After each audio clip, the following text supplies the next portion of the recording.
Hey everyone, welcome to Nikki Smash Show. I hope you're well. I am joined by the one, the only international recording artist. International Oh recording yeah. artist. The probably one of the most famous female drummers in rock and roll today. Yeah, yeah. Mate, Josie, oh motherfucker, calm your beans. Josie, how you doing, man? Good, how are you? Thanks for having me. That's all right, man. It's good. We're due a fucking catch up and shit. It's been a Um, while. yeah, it has been a while. Do you know what? Actually, I was thinking about this before you came on there this morning, and as you know, like because we're good friends, we have been for like quite a few years now. Hmm. Um, I had a fucking wobbly 2019 and wobbly 2020 beginning of. You were the only fucking person that came down to visit me. So I thank you for that. That meant a lot to me at the time. Mate, like Thank you. we've all had our trials and tribulations in life, and I Yeah. think just sometimes people don't necessarily have the answers for you or a solution, but just knowing that there are human beings out there who care, I think sometimes can make a difference. So Yeah, yeah. absolutely. I just wanted a trip to the seaside, mate. I don't care about you at all. I fucking knew that. I knew there's always another motive in there. It always is. Thought you might buy me lunch. Did I? I don't think I did. I know you didn't. I know. I want my money back. I want a refund. I'll do that. Can I give you a new "How to Disappear and Never Be Found" T-shirt? Would that make up for it? Mate, I'll take anything these days. You know me. Yeah, fucking right. Yeah. Well, no, thank you very much for that. That meant a lot to me at the time. Well, so thank you very much. anytime. Like, Yeah, it's good to see you. It's good to see you kicking ass. Like, thanks, man. I think that's important. Been a journey. Well, life is, Yeah. and I think sometimes some people's journeys are a little bit more public than other people's journeys, and Yeah, whether they want them to be or not. Exactly. So I think there's a lot to be said, especially at the moment, for live and let live. Yes, very much so. But you're kind of like, what haven't you done is kind of like the thing, I know we talk a lot a lot of the shows have been like angled towards music because that's the most immediate people I can get hold of so far, and I've got doctors and stuff coming on the show, which is really cool. Fancy.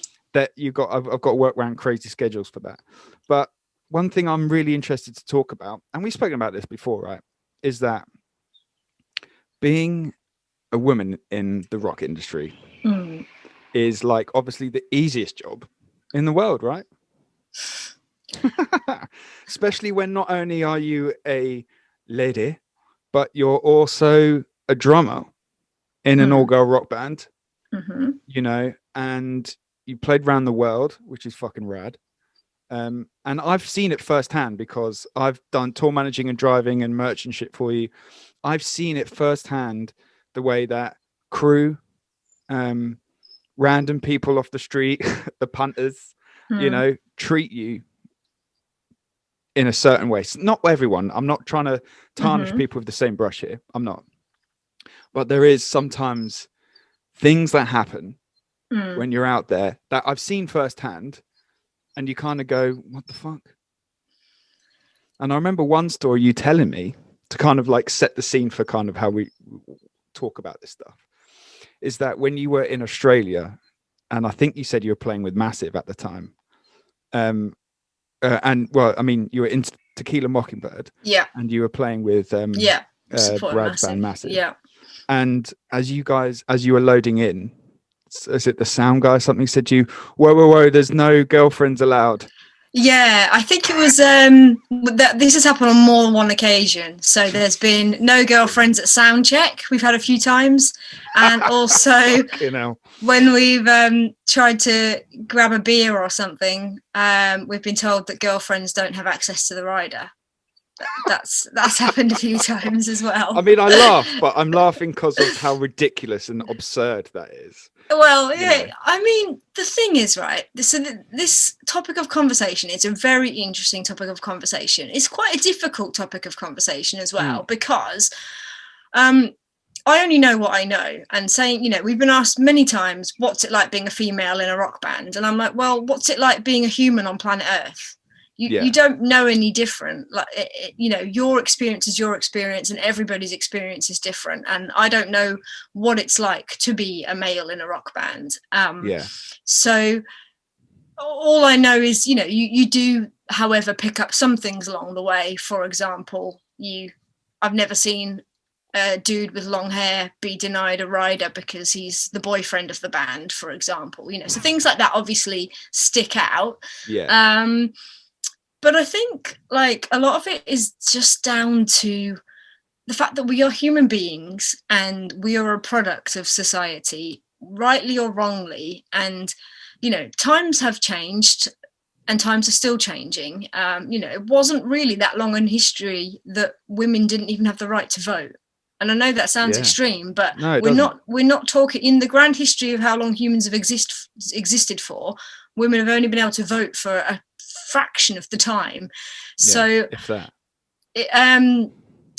So it's not going to change overnight, and I think the world has moved on a lot, though, even in the past like 2-3 years, in terms of what's been seen as acceptable and what's not been seen as acceptable. And it's going to take time for people to kind of get their heads around things. And people have their preconceived ideas, and that's what that's how they view the world. And I suppose there's always got to be a first person to shatter that illusion or to convince them otherwise. A lot of people only that they make their mind up about things when they see it with their own eyes. I can tell someone something, you can tell someone something, but I've heard people say to me, no offense, I don't like female fronted bands because they're always shit. I've heard that, and people are entitled to their opinions. Of course, yeah. But and to be fair, there are far fewer female fronted bands than there are male fronted bands, for example. So I suppose statistically, the chance of you finding a band that you absolutely love is smaller. So, you can't deny people their opinions, but what you can do is just work your ass off to make something good and believe in it. And just if you believe in it and you push it and you enjoy it, it kind of doesn't really matter, either, you've got to kind of, life isn't fair. And all you can do. I'll coin this phrase from Ace from Skunk Nancy, who he told me this years ago, and we always bring it up because it's fun. He goes, "The world owes us nothing, and we'll take it in abundance." Absolutely, I think that is bang on. Yeah, right? Totally. You've just got to assume that you got nothing, and exactly, you're owed nothing. But if you think you've got something, and you think people might want it, and if the noises people are making are that they do want it, then give it to them. And yes, you're going to encounter people along the way who don't really know what to do with what you're giving them, but you can either get your back up and get offended and get on your high horse, or you can just be like, jump on board, come along for the ride. And as much as we've had people say to us, all girl bands are shit, we've also had people being like, I've never liked a band with a female singer before until you guys, Right. And to me, like that's amazing that you've kind of managed to convince somebody it's not the end of the world, and actually end up being something they're really into. So it's an interesting one, and I think it's just about plowing on and just showing people that there's absolutely no reason why it can't be a thing. And especially in this day and age, you've also got people then on the other hand who are like, oh, you've only got somewhere because you're female. Interesting. Yeah, that's an angle I haven't thought about. Okay. Oh yeah, we've definitely had that, when we've got a festival slot or something, you've only got that because they wanted a token female band. Right. Which, to be honest, that is the most heartbreaking thing anyone's ever said to me in music. Right. Because you work your ass off, and you think you've got somewhere, and then when someone says something like that, of course you're there. Oh, maybe we are the token female band. Is that when you start to doubt your ability there? Well, when you get a little that kind bit. of like, shit, the only reason why I'm here because, kind of like, in the 90s in films, everyone's like, oh, there's a token black guy there or something like that. Is it very much the same kind of thing with that? You feel like, oh, great, am I just here to make up the numbers type of thing? 100%. Not because I'm good, whatever.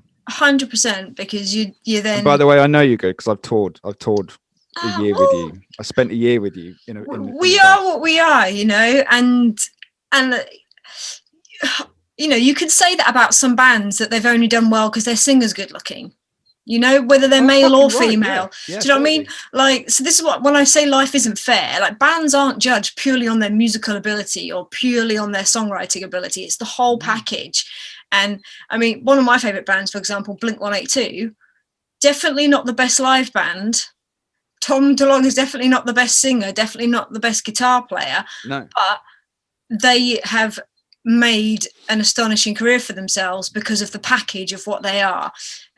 So yeah, when people say things like that, sometimes it can be a bit like, oh, am I here because they actually genuinely dig the band, or are we here to tick a box and save them from being targeted as not having any females on their lineup? And do you know what?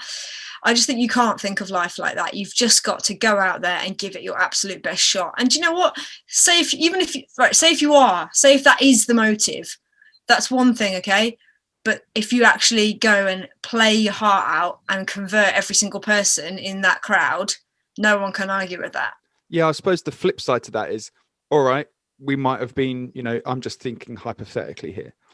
So, all right, you have been booked because you're a token female rock band on the day or whatever but doesn't mean you can't play. Doesn't mean you're not good, as a default, right? So like you said, you could play, a couple of thousand outdoor festival something or indoor festival or whatever and just fucking kill it. And then people would be like, fuck, this is great. Yeah. So there is that side where you just go, yeah, well, fuck, we'll fucking show you why we're here. 100%. So I think, sometimes maybe a door might be opened in that sense, rightly or wrongly, but ultimately, unless you've actually got something, if you put a band up in front of 2,000 people, but they're no good, they're not going to convert those people. They're not going to take them home with them, They're not going to sell the merch. They're not going to come to the next gig. But at the same time, I think there's definitely opportunities where we've been out of the running because we are, people have got that mentality that are not into that. So we don't even get a look in kind of thing. So I think it swings and roundabouts, and I think you just got to not overthink it and just make sure whatever you do is good and really good, and you treat people well along the way, and hopefully the rest kind of takes care of itself. Yeah, I can slightly relate to some of that in terms of where, like, if ever something good happened to the Rocket Dolls, people go, oh, it's only because of Ben's dad, and you're like, no, it's not. It's like he never had anything to ever do with that band. Ever, and it's like, have you actually checked us out? Have you seen us? Have you heard us? It's like 100%. All right, we're not the politely to the rest of the lads, not the prettiest band of all time, but like we can fucking harsh. Well, I'm speaking more myself than the other two. Joe's like a pin-up fucking boy band model, and Ben's got those come to bed eyes. You can't see my eyes because they're so small. That's me with my eyes wide open. But your hair, Nikki, your hair. People they're only here for the hair. Yeah, and it was always really frustrating when you see that, and you just go, fuck, it's like, dude, like, I'll play you, I will songwrite and I'll play you out of the water, man. One thing I always believed in, in the Dolls was that, we would always deliver a show. We'd always be good live, even if we're all in a bad mood and we're shit, it would always be good. Yeah. That's one thing, and it's nice to be able to always count on that. So you could always prove people wrong. Very much like you, right? You could always go out there and just go, well, I know that like my bad day is still better than the average. So you can kind of always bank on that. Like my 80% is better than most people's hundreds or something, not in an arrogant way. I don't mean that in an arrogant way. I mean, it is like, you're allowed to go, people are afraid to sometimes go, you know what, I'm all right at this. I'm all right. I'm good. I'm good, you know. And it's like, I know that I'm not the fucking best, but I'm pretty good at guitar. I'm pretty good at songwriting. I'm pretty good at singing, you know. So I always had that kind of belief of like, to prove those haters, you know, wrong on default, by just like, well, I know I'm good, you know, so you can't say that I'm shit. You can say other things, but you can never say I'm shit. Yeah. You know what I mean? So, well, I think that's a really good comparison, to be honest, because I guess it is the same thing, is that, you get an opportunity and then people say stuff like that to you and you're like, oh man, can I, you know, it kind of then puts the doubt in your mind and you're then like, oh, when will this ever go away? Like, say if the band does end up, you know, becoming the biggest band on the planet, is that ever going to go away, or is it, you know, is it always going to be, oh, that's because you're chicks, or that's because of who your dad is, or whatever, you know? Like, it's I guess it could be, it's similar. And then if you didn't use it in public perception, wasted it. They'd be like, why aren't you using that? Yeah. Like, fucking, I know, you can't win. You actually can't win. You know, and it's always, you know, I say this all the time. It feels like everyone, but it's just a very loud minority. Oh, well, that's the thing. It only takes one comment, you know. It's to make you think everything's fucked. Yeah, and you know, that's just human nature, I think, and I think that's just a sign of wanting to be the best you can be, is that you kind of do hone in maybe on the negatives, because you're like, okay, what's this person said? How can I make that better? So yeah, it doesn't matter if 99 people are like, oh my god, this is amazing, love this. If one person's made a comment that makes you think about things, then I think it's the nature of a creative, really, to kind of maybe take that to heart more than the average Joe might. But I think you've just got to make sure you've got that perspective, and you totally. Just keep on moving onwards and upwards. And as long as you believe in what you're doing, and you're doing it with a good group of people, and your team's great, and you surround yourself with good eggs, I don't think stuff like that should really be a setback. If anything, a bit more fuel for the fire. We, you know, some of the songs that I'm most proud of that we've worked on, like as a band, are definitely fueled by comments, you know, that have really struck a nerve, like Shut Me Down, which is a Tequila Mockingbird song. Was literally written in the car park after our very first show. So this kind of touches on what we were on about earlier. We got to the gig and the sound guy sees me loading in my drum kit, and he's like, what's that? And I'm like, it's my drum kit. And he's like, why have you got a drum kit? And I'm like, because we're a rock band. And he's like, oh, we booked you because we thought you were like an acoustic trio.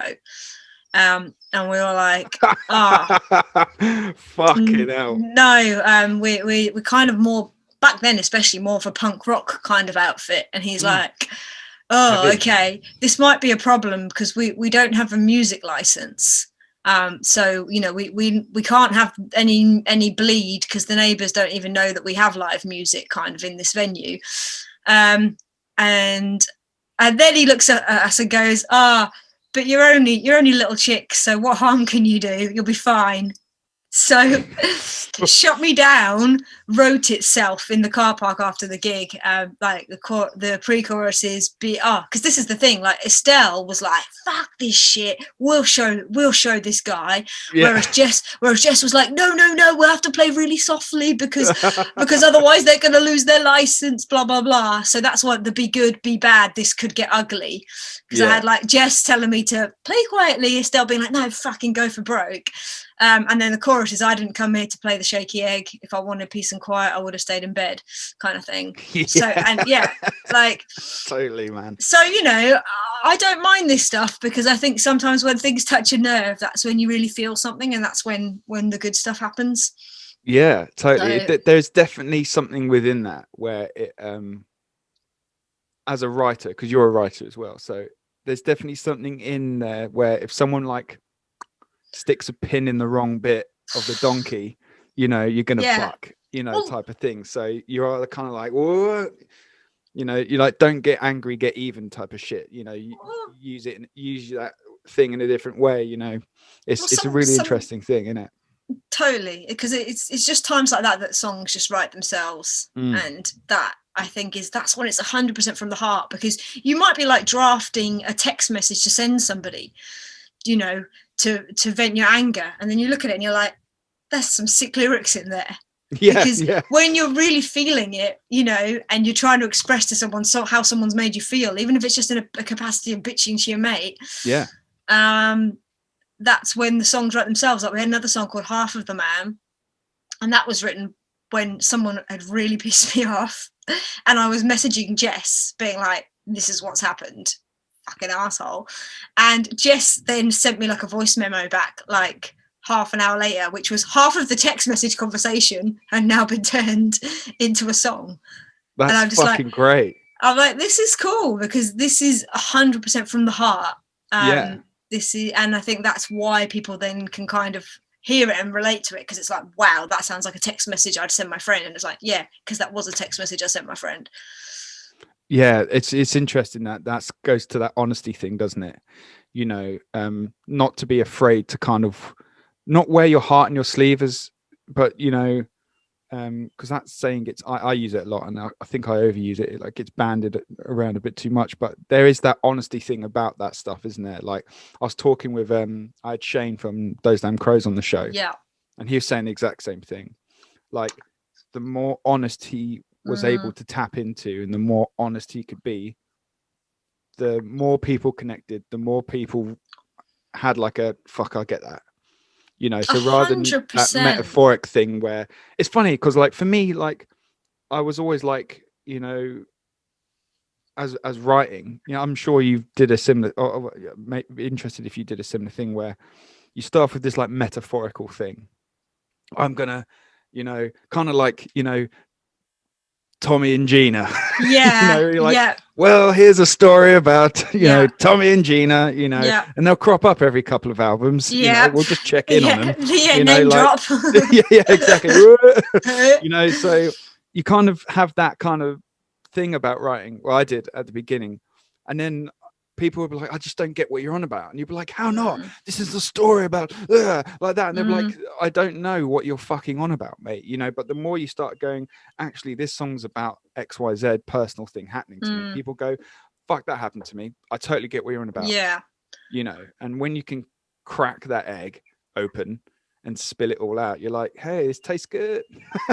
Do you know what I mean? Oh, 100%. Yeah. No, I'm kind of the same in that I always relate to a song where you can tell when a song is written from an experience. And I just, you know, I hate when you hear a song and you can guess what lyric's going to come next, and it's just generic and metaphorical. Like, I don't know, personally, anything that I've ever like felt a connection to has always been something that has happened. And like I said, the song's written itself. Like if I've ever had to sit down and try and labor over it, that I never get it finished to a point that I'd actually ever want to show anyone.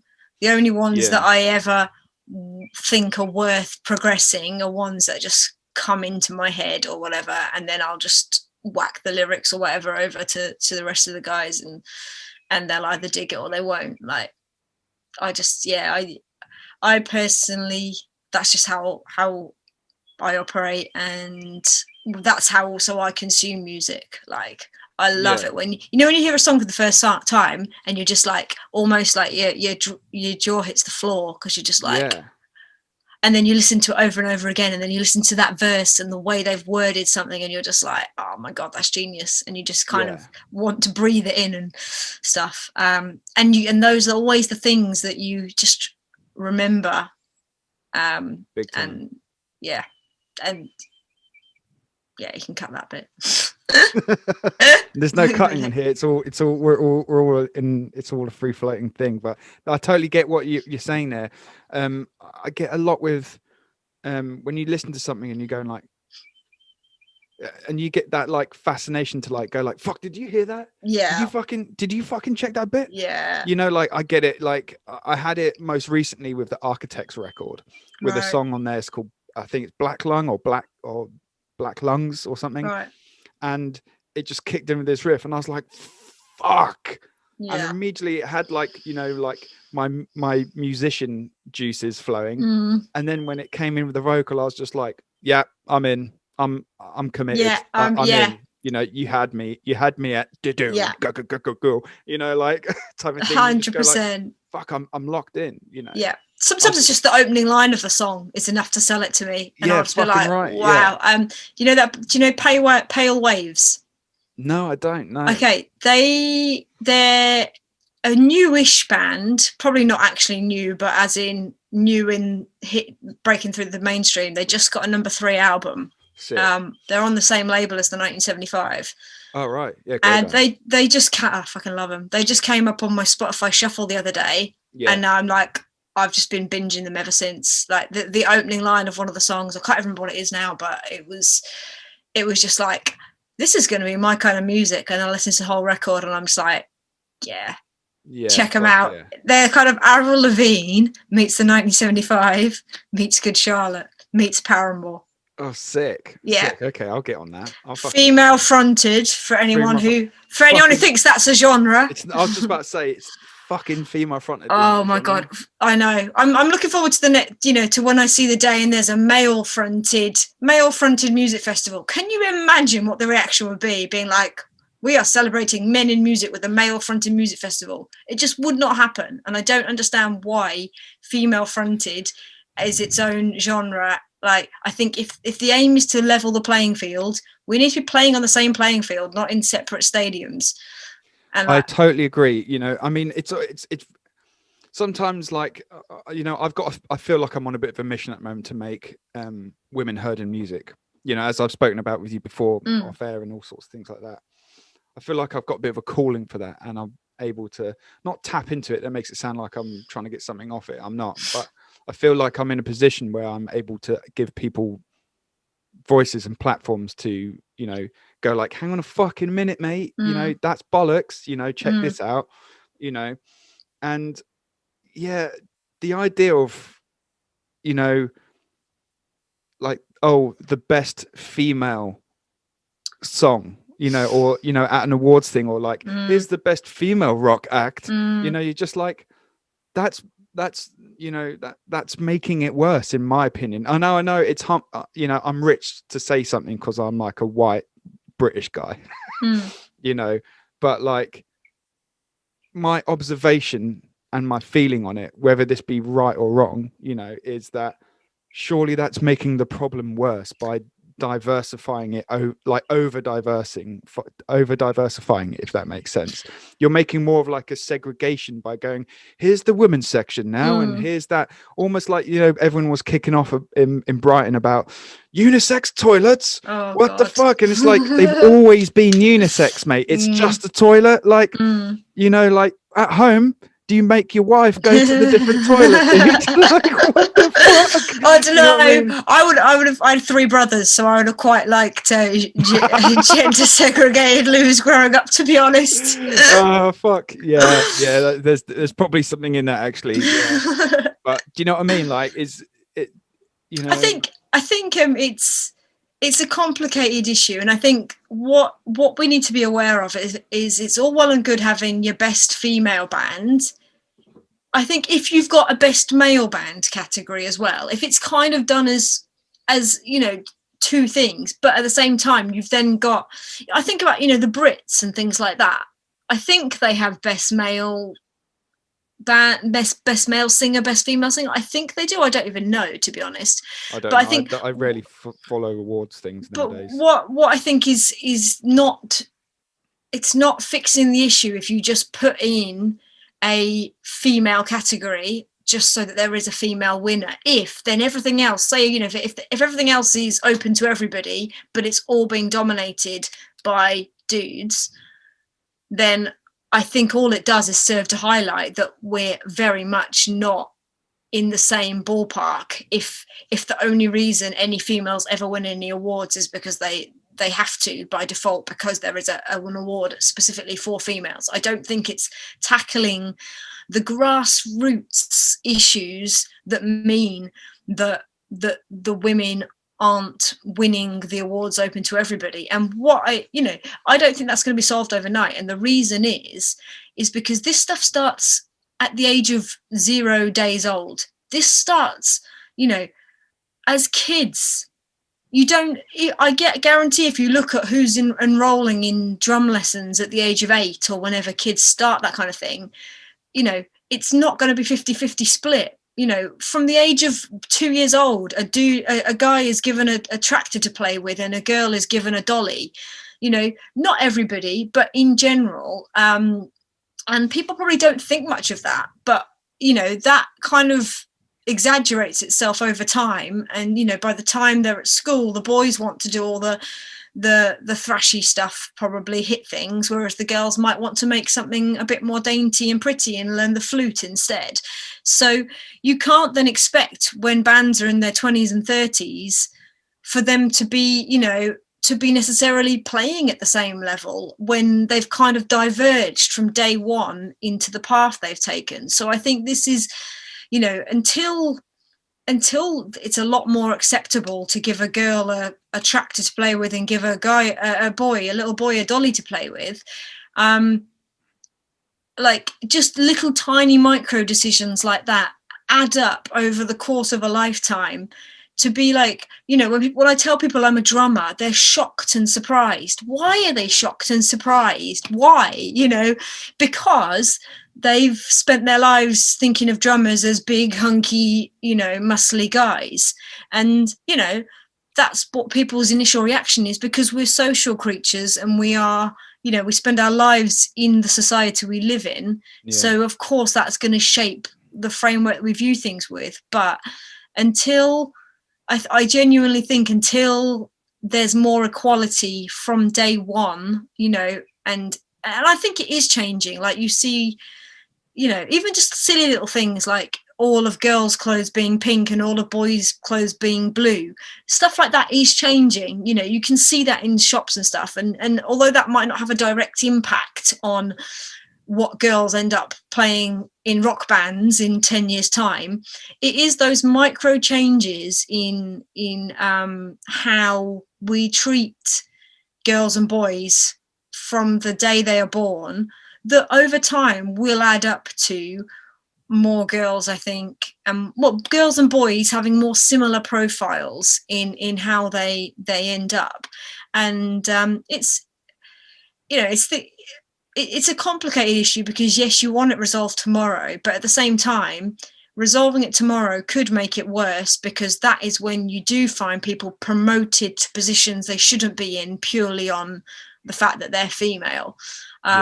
Because if you haven't had those building blocks, if a guy started drumming at 8 and a girl started drumming at 21, for example, because I know when I asked to take drum lessons at school, I was told I was too old because I was in year 11 when I asked, kind of thing. Whereas if I'd been younger and, at primary school, well, sorry. I said, you said when I was younger, and I was like, and a boy. Well, at primary school, you could kind of pick what instrument you wanted to play with in music lessons, but all the boys would run to the music trolley and pick all the fun toys, and the girls would kind of hang back and end up with in a triangle. Exactly. That's the closest I got to percussion till I was like 16. Yeah. So, and I know that sounds ridiculous, but it is things like that then, imagine if I had started when I was 8 instead of 16. Things like that might have had an impact. And I think it's the same with women being promoted to boardrooms and things like that. If you just make it 50-50 overnight, it's going to cause problems, because you haven't necessarily had the experience and developed the skills, etc., along the way to stand your own in that position. Not to say you aren't capable of it, but if you haven't kind of been given the opportunities along the way, because of the structural world that we live in with pre-existing attitudes towards what girls and boys should be doing with their lives, then I think that's why I think it's got to be a long-term thing, managed on a day-to-day basis with just small decisions and treating everybody fairly. If everybody treated everybody they knew fairly, then that would go very quickly towards helping resolve the problem. But like I said, it's you've got to kind of have the experiences, etc., to then hold your own in that forum. Yeah, it's interesting actually, because I'm about to have I'm about to have a daughter, but Beck's about, Congratulations. Thank you. That's exciting. It's super fucking rad. And one of the best things I've had fun doing is buying goth clothes for babies. Oh, amazing. And when you're talking about buying like pink and blue, it's like every time it goes to color, I'm like, gray or black. Yeah. So I've got loads of, you can see the shit that I've bought. Yeah. It's all black and gray. Amazing. And it's funny because I didn't really register it like that, but you're fucking right, man. Like the amount of times like I'd see stuff, and as a default, I'd be like, oh, I don't want it to be obviously pink. So if there's like what I've noticed, if you're buying online, especially, you usually get about 4 ranges of colors, right? So you get like the classic pink and blue, those pastely blue, pastely light colors. Then you get like a white, and then you get like a gray. Yeah. So you got like a neutral one, slightly bit dark side, and then you got the classic like, check out, you don't have to look, here's a girl, here's a boy. And I'm always going for the gray, or the and same with Beck, she's always going for like gray and stuff, trying not to, I mean, there's some fun shit, right? Like, you have like, daddy's girl, or mummy's girl things, of course, all that shit's fun, it's great. But you're right, there is definitely a thing where you're put into this, oh, I'm buying for a girl, okay, so I don't get a choice in colors, I have to have everything pink. And it's interesting. It's very interesting. Funny enough, actually, buying stuff, I know we're slightly digressing here, but buying stuff like that, Sainsbury's seems to be the best. There are other stores. I don't have to do it. We're not on the BBC. Fuck it. And then shop. Everyone go to Sainsbury's now. Fuck yeah, Sainsbury's. Orange. Maybe they're Donald Trump fans. I don't know if they're orange. But I take that back then. Yeah. Oh, yeah. Getting political now. Oh, fuck no. Is that where your hair inspirations come from, Nikki? Yeah, it is. Yeah, I'm just a massive fan, and yeah. I didn't know if you were going for the Bojo or the Trumpy. Go. Fuck, man, that's like the worst of both. The worst of worst worlds. Fuck. I always was a charmer. Yeah, I'm gonna have to dye it red now just to fucking make up some equilibrium there. But yeah, they sell like neutral colors. Yeah. And it's funny, without realizing it, I have been drawn to something which is more neutral than I have been like either pink, or blue and stuff. It is really interesting. And come to think about that as well, actually, like in our house, we've got a 9-year-old girl and a 2.5-year-old boy in the house, and there's like a mixture of like tractors and Barbies and shit like that, all like molded into one. Amazing. And we don't separate them all. Yeah. They're just out. And the amount of times, which is hilarious, where like the little one will pick up like the Barbie airplane, which is fucking massive, by the way. It's like this big, and I'm like, that's fucking quality. Yeah. And he's like, yeah, I'm just gonna stick tigers in there. Cool. And he's like flying tigers in the Barbie plane. Noah's Ark. And I'm like, so funny. But like, it's just like, that's an airplane. I want fucking tigers and lions in the airplanes. He's like, it's not like snakes on a plane. It's like tigers and lions on a plane. Yeah, like, man. Pink plane, and he doesn't register that. I mean, he knows it's pink because we go, what color is that? And he goes, it's pink, but there's never like that's pink, it's girls. So I suppose there is a subconscious thing on there, like we're trying not to kind of do that. But yeah, it is interesting when you think about it. And I hadn't brought that to the front of my mind, that it does start at that age where, without realizing it, I remember, funny this actually, it's just reminded me of something. I remember I bought a pen when I was a kid, right, for school, and it had a pink circle around it, like the break where you turn it to like have the pen come in and out. That break bit was pink. Okay. But the rest of it was black. Right. It was pink.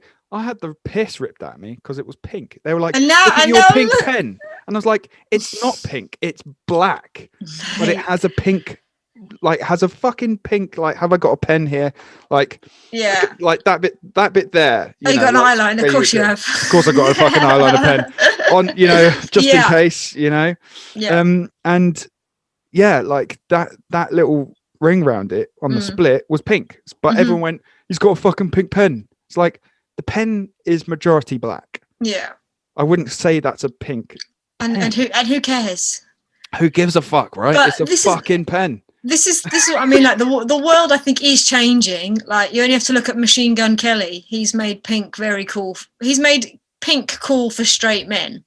Yeah, fucking right. Yeah, absolutely. Which I think Marks and Spencers did that though, didn't they? Marks and Spencers. They were like their polos. Yeah, fucking polos and sailor Chinos. Equipment. Yeah, I mean, the world is changing, and I think stuff that would have been acceptable to say. I mean, you only have to look at I was watching some kids' cartoons the other day, stuff that I watched like when I was a kid with my little nephew the other day. And even in stuff like that, you didn't even realize at the time how disgustingly like racist and sexist they are. And that just, wouldn't happen nowadays. You wouldn't have a kids program with trains in and then a fat guy called the Fat Controller.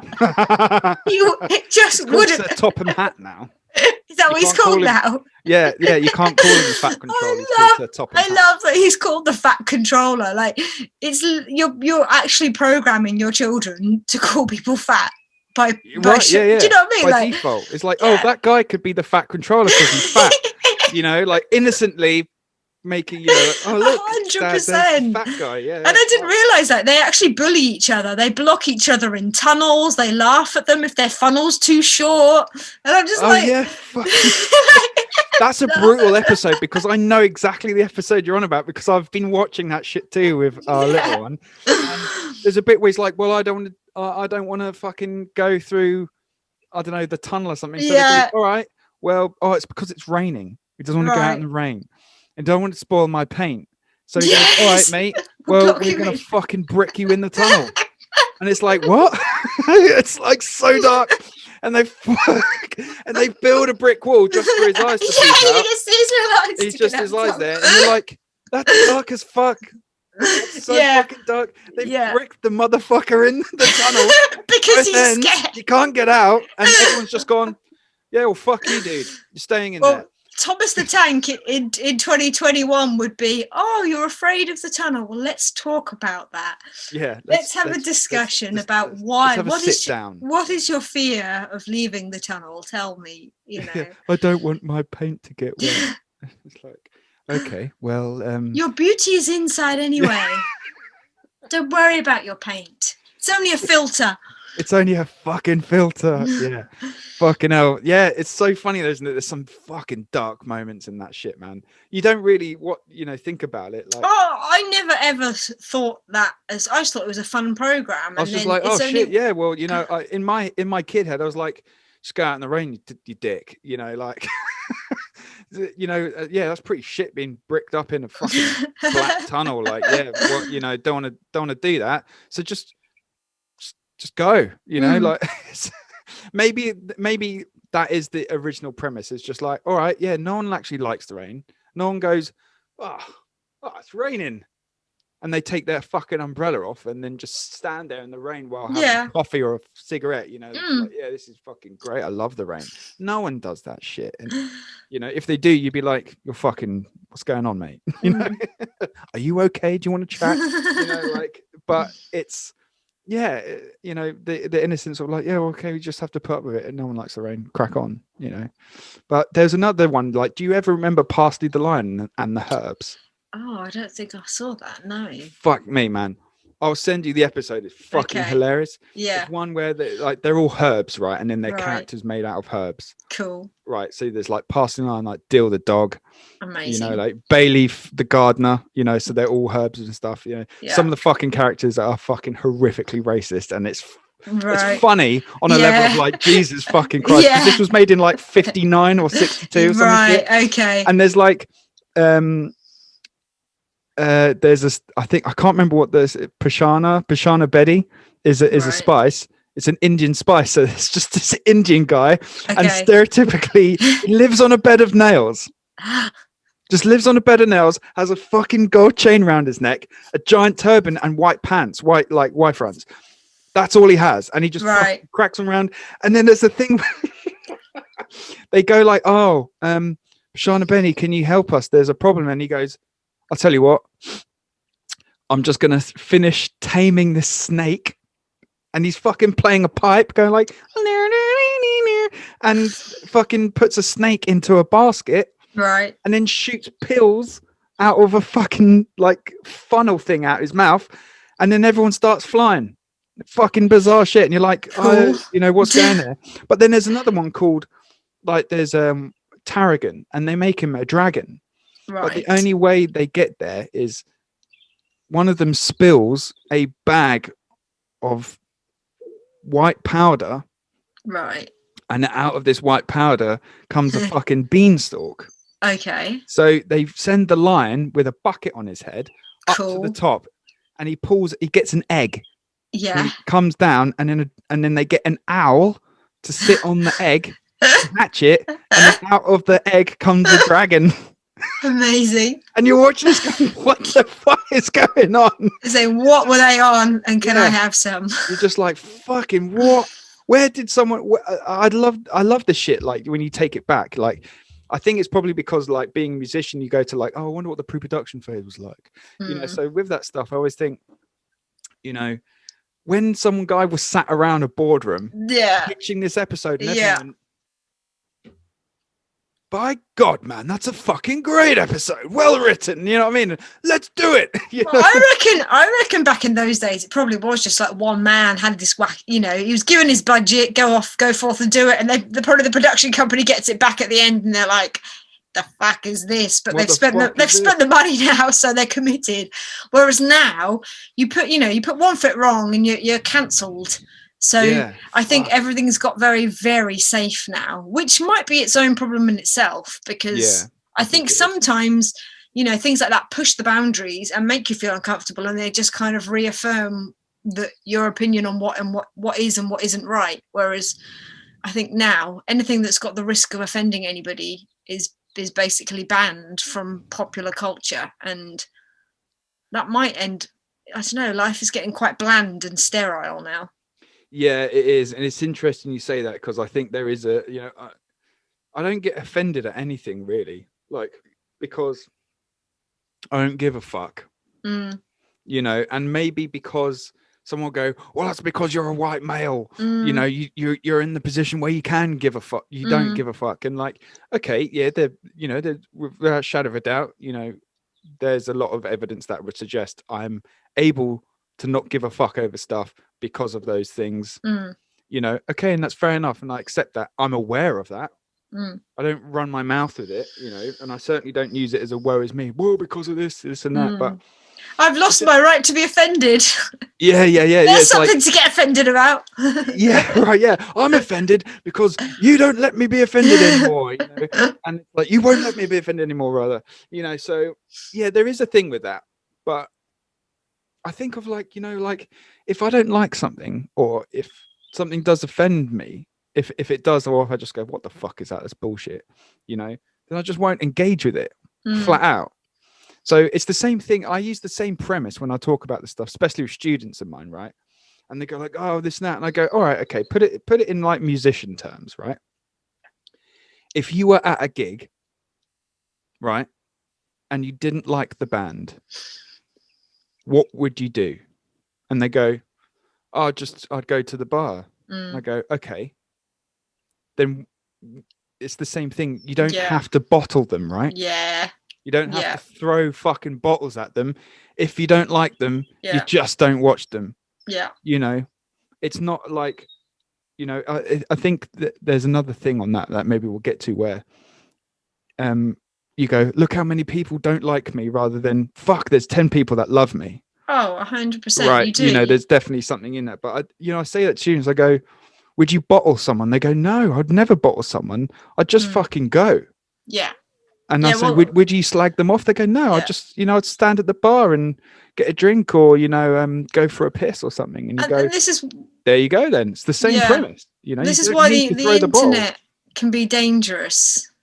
because people do hide behind a keyboard and they're not held accountable. You know, if you call someone horrible things in the street, you can actually be done for verbal assault. Yeah, you can. Yeah. Yeah, you know, on the internet, it just there's no policing like that, and and you can see why it would be bad for kids' mental health, etc. Because when I grew up, I didn't know if people didn't like me because most of them wouldn't have had the guts to tell me. Very, very rarely would someone have the guts to say to your face that they don't like you. And so you just kind of surround yourself with your people who are your people, and you don't really need to hear or see anything otherwise, which is probably I would have thought the healthiest way to live your life. Not everybody's gonna like you, but it must be tough being a kid growing up and people having such a cowardly way of kind of expressing what they feel. And words can hurt as much as anything, if not more than any physical bullying, I think. It's I don't know. It's a strange world we live in at the moment. I think because technology's kind of progressed so quickly, and I don't think our kind of processes and our control mechanisms have kind of caught up with it yet. Absolutely. And there's probably I'm not saying censor everything and all that jazz, but I think there's probably somewhere in the middle where people are accountable for things they say, because at the moment they're just not. Yeah, I fucking totally agree. I think you hit the nail on the head there, big time. I hadn't thought of it like that, but you've absolutely resonated with me there, because it is, there's certain things you just go like, well, hang on a minute. You're like, we're still catching up to the speed of it. We're not, you can be, there's only one Mark Zuckerberg, right? He's responsible technically for fucking 3 billion people that use fucking Facebook, which is insane. I get all the numbers through because of where I work and stuff. It's really interesting stuff. And you just go, Jesus fucking Christ. Like, what are you doing with your lives, spending that much time here and that? You know? But it's really, it's interesting, isn't it? Like, people, you wouldn't go up to someone and go, you're a fucking dick, just because you don't like them. You just crack on. And you work that out in school. Without technology, you go, well, I've spent some time with this guy. I was in year 3 to year 6 with him, and I don't like him. He doesn't like me. But if we're picked to play on the same football team, I'm still going to pass the ball to him, and he's still going to pass the ball to me.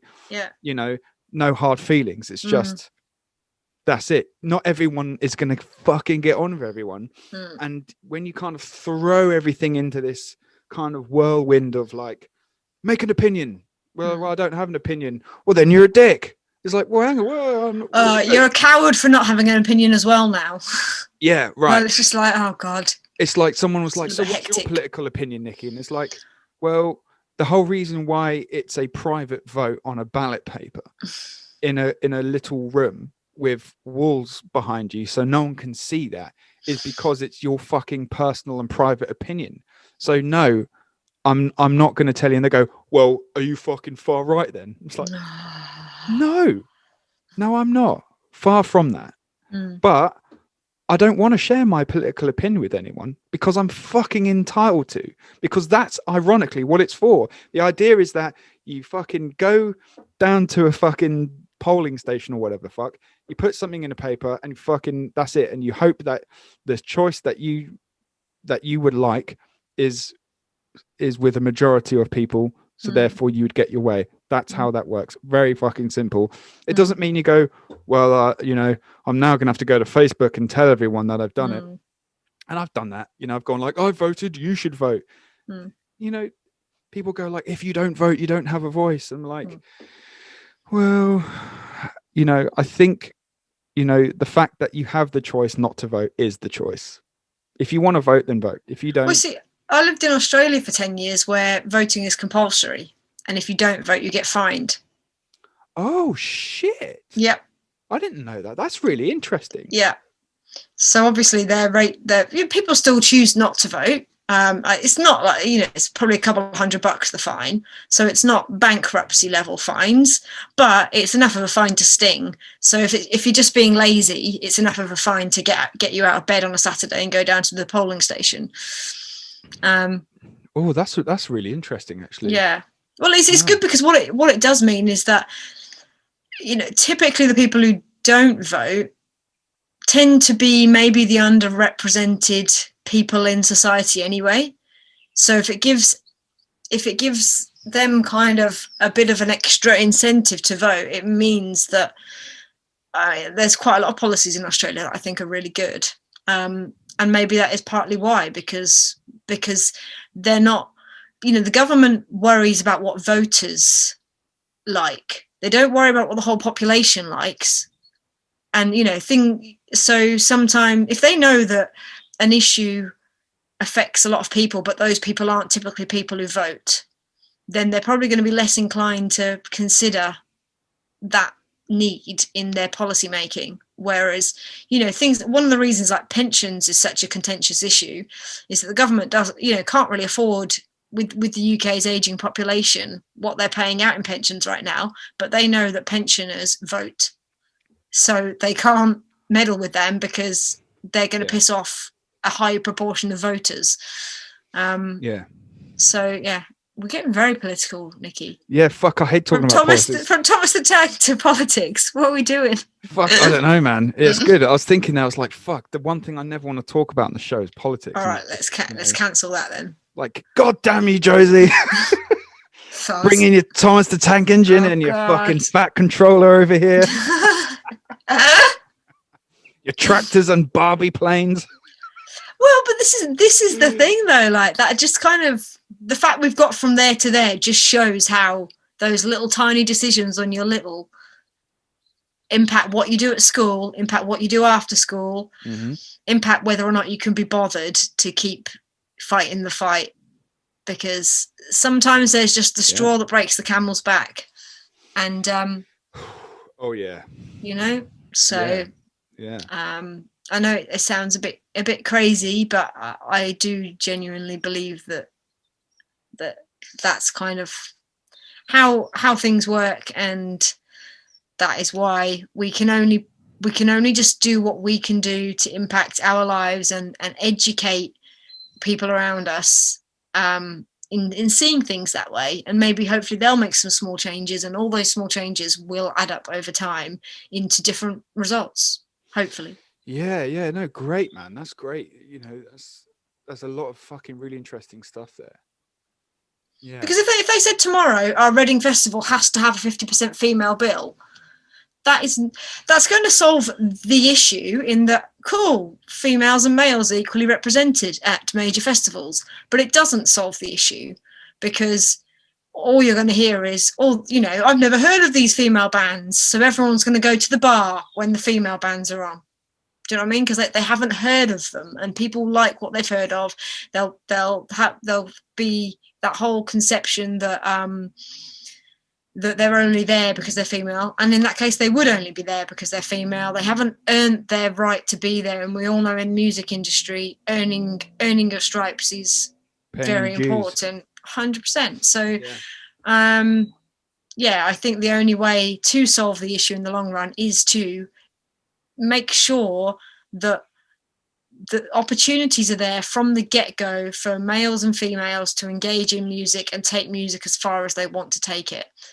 And we've also got to bear in mind, and this is a very controversial subject, but so I need to be careful how I phrase this so as not to trigger people. Well, and just be misinterpreted, is that there are biological differences between males and females. Yes, there are. And of course. And the fact that not everybody but some females wish to have babies and things, whereas a guy in a band, his missus can have a kid and he can carry on touring. He might take a week or two off, get a few get a dep in for a few shows, but ultimately life can continue as usual. Whereas females, and it's kind of annoying that sometimes, it can take bands 10, 20, 30 years to kind of get to where they want to be. And that might just coincide with exactly the wrong time for a female if she wishes to kind of pursue the family route of things. Because, I mean, I know some absolute workhorses who've got back on stage within weeks, or, you know, returned to work within days of having kids, but that's not always possible for everyone. No, do you know what? And I've learnt this through, you know, with Bet being pregnant, is that like, every day is a fucking minefield. Yeah.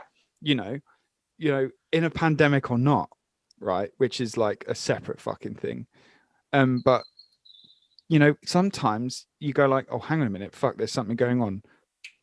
We have to drop your shit and go to hospital or something. Or you know, have to take into consideration that, you know, I know some people that, like, I used to go to the gym with, they were like fucking 8 months pregnant and they were still fucking on the bag punching.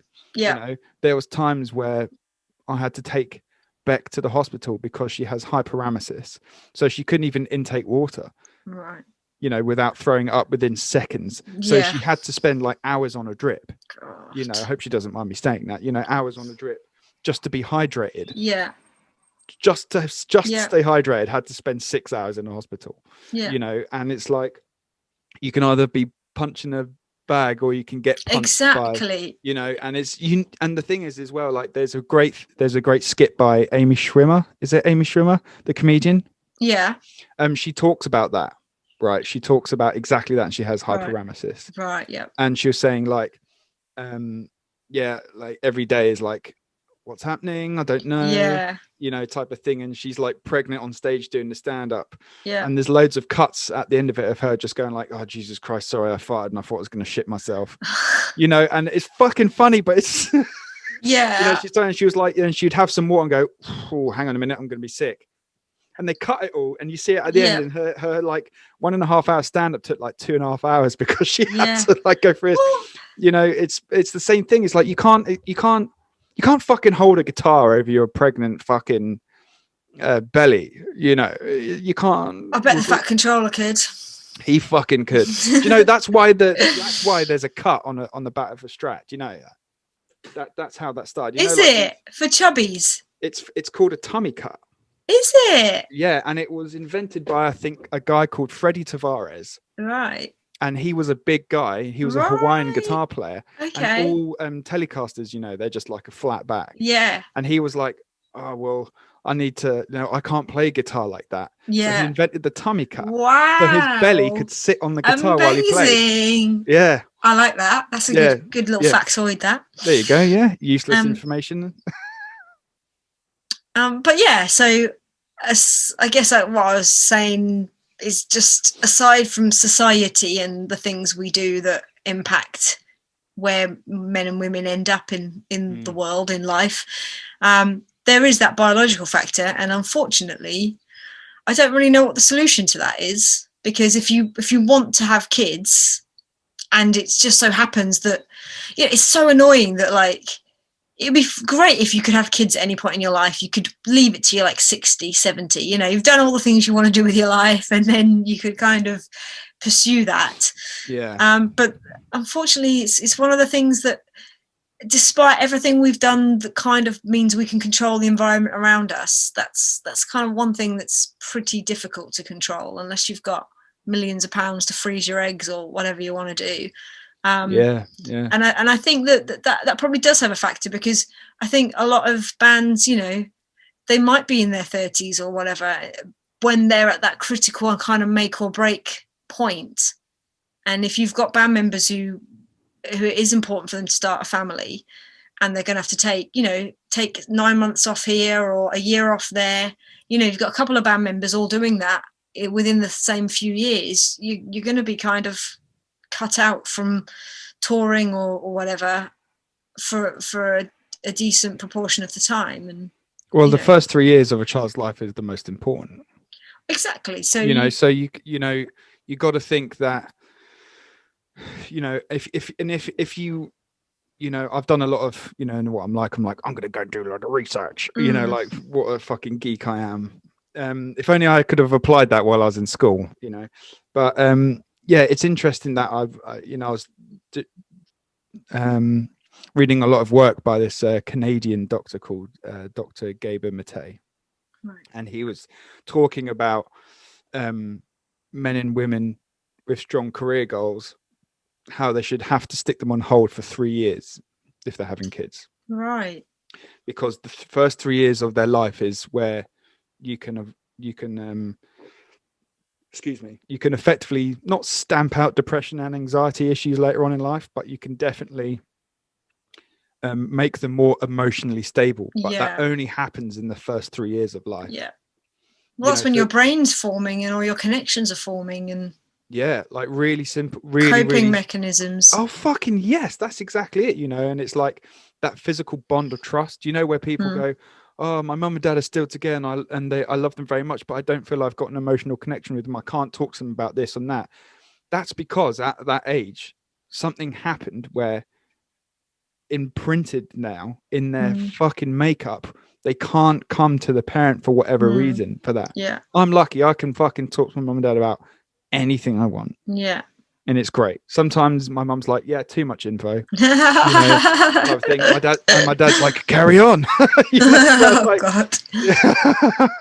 But like, you see it a lot, where it is admirable for men and women to get back on the horse, let's say, after childbirth and carrying with the career, but it is at a detriment. There's no two ways about that. It is at a detriment, and there's lots of evidence for it. And the thing with that is, I think COVID has given people the chance. I know so many musicians that have gone, now's my chance to go like, okay, I'm going to fucking start. You not start a family, because, if you're with someone, you're a family already, but, to have a child. Yeah. And I've seen so many musicians going like, well, hey, and I'm like, oh yeah, well, it's a great time to do that while it's all still in this thing, but you're right. It's and I hadn't thought about it like that. I had thought about it like that to me, because I've set myself up for the next couple of years to be doing certain things where I can give the time that's needed. Yeah. And still work.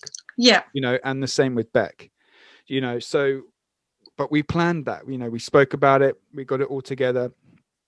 Everything's set up to be great. You just got to do it. But, being a rock star, having a child, and doing that stuff, it will be almost impossible to some degree, because also as well, as much as I do, that the moment momentum stops, you're fucked. And it's like an uphill struggle to regain any momentum. Yeah, well, it's not like a normal workplace where you just have a maternity or paternity cover or whatever. Yeah, see you in 6 months, fine. Yeah, exactly. You got someone else in for 6 months. I'll be back. Thanks for keeping my job open for me. It's your job might not be there in a year's time, because there's new bands around all the time, and kind of people get kind of move on and progress with their life, and maybe your band was something that was important to them in a certain chapter of their life, but not so much anymore. And even like promoters and everyone, they see bands' names around, and then your name drops off for a while, and trying to get them interested in booking you again is not always easy. So I think that definitely has an impact in things. And again, like I don't really know what the solution to that is, because short of saying, well, just don't have kids, I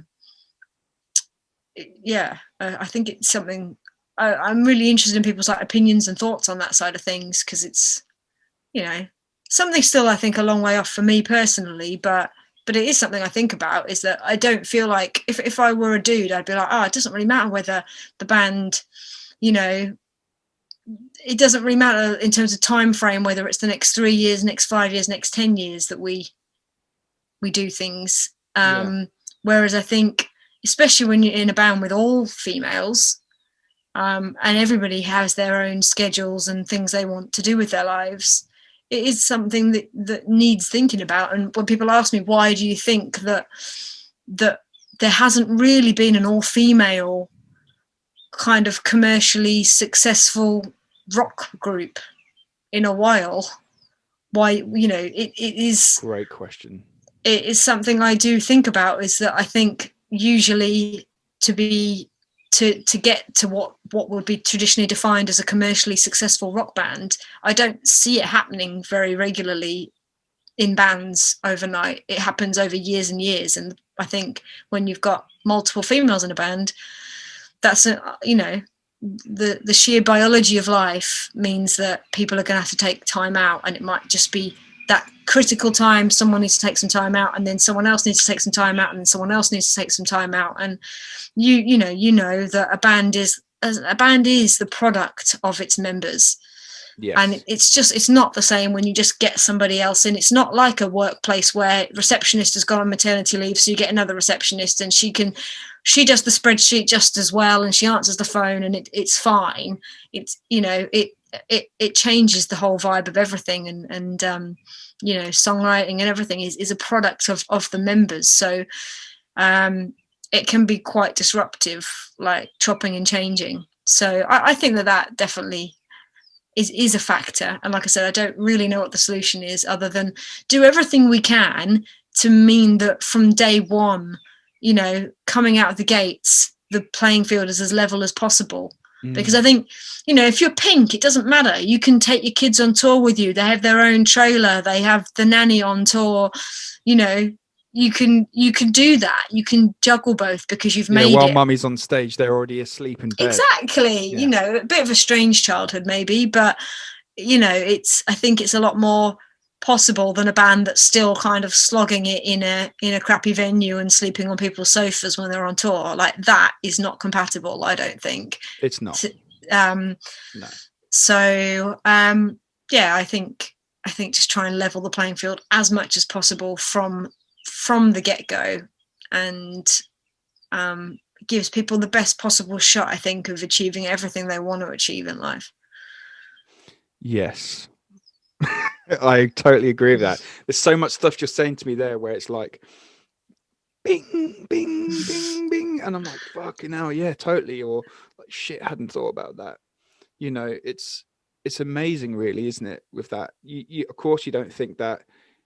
I think there's a thing as well where the common member of the public, especially in rock, where there seems to be this thing of if you're touring or you're somehow making a record, or they see a blue tick on Spotify, which everyone has, which is a pointless tool, by the way. That's a separate thing. Like, why have it? You can, it's absolutely fucking pointless. It's like that's the equivalent of like, you come last in a running race, but you get a medal for participating. Absolutely fucking pointless. It's I've totally fucking lost my train of thought by that. Fuck, what was I saying? That means I haven't had enough coffee today. Where were you going? What was I saying? Oh yeah, okay, right. The public, they seem to think in rock music that if you're doing that, or you got that blue tick on Spotify, that you're fucking minted, or you're just like, yeah, I'm fucking making records and I'm having a good time. I'm fucking chicks in a hot tub drinking fucking Moe. And it's like, no, actually, what we're doing is we're going, okay, well, we've got 50 quid from this show, and we got 250 quid from that show. Somehow we got $1,000 from that one, and you're like, well, none of this fucking is, consistent, but we've got to make all of this work, and the next 5 shows aren't paid, so this actually means it's actually only worth about 150 a night. We've got to stretch that for this, and we've got to pay for that, and it's fucking, it's like, man, well, yeah, I mean, it's fun. I think there's a thing about, and I come across on this show, and I've realized that I come across like it's all negative and no enjoyment. I loved the times when, with like, exactly what I'm talking about, right? That fucking night, right? Okay, was it Lancaster? Yeah, Lancaster, and like, okay, we about got 4 times, I think. Fucking yeah. we have to talk about this because that was fucking one of the defining moments. You know, I remember after the show, we go to, what's that fucking pub called? I think it's called The Pub. It's called The Pub, right? Yeah. Okay. And Wagons are in there, and there's like Jez in there as everyone well. Who was from everyone at the show had gone there basically for the after party. Yeah, and it was fucking wicked. But I had to be tour manager, so I had to be like the bad dad. You know, I was like, okay, guys, it's time for bed now, you know, type of thing. So Laurie didn't even want to go in. Do you remember? Laurie was like, I'm not fucking going in. She downed her can of cider outside because she's like, oh, all right, I'll go in for one. And she had a can of cider, so she downed it. And fucking Buchanan, man. I have I remember it. Okay, it was about just after 12 o'clock we got in there. Mm. We didn't get back to the fucking hotel until 3:45. And in that time, I had to get you, Mark, Laurie, and Jill out of the fucking pub, back to the van, and then from the van to the hotel. Somehow, in that time, when Buchanan was like, I'm with Nikki, I want an early night, you know, she was like, yeah, you're right, Nikki. And she was like, you know, honestly, I just think I'm going to have to like, you know, can you give me the keys to the van? I'll kip in there for a bit type of scenario. Like you said, fucking one can. And that was one can Buchanan. One can Buchanan. And fucking all of a sudden I see Mark on the other side of the bar. And he's going like this to me, like, doing all that shit. And I'm just like, one drink, bro. One drink. And he's like, 4 shots. I'm like, no shots. No shots, dude. Fucking no shots. And then he's holding this fucking tray like this. And I'm like, fucking hell. And I'm like, what is that? And he's like, Jaeger bombs. I'm like, you can't even talk. We've only been here like half an hour. And then as the fucking thing on, I remember the pie people were there. I love the pie people. Shout out to pie people. And they have the memory of me going, O'Toole!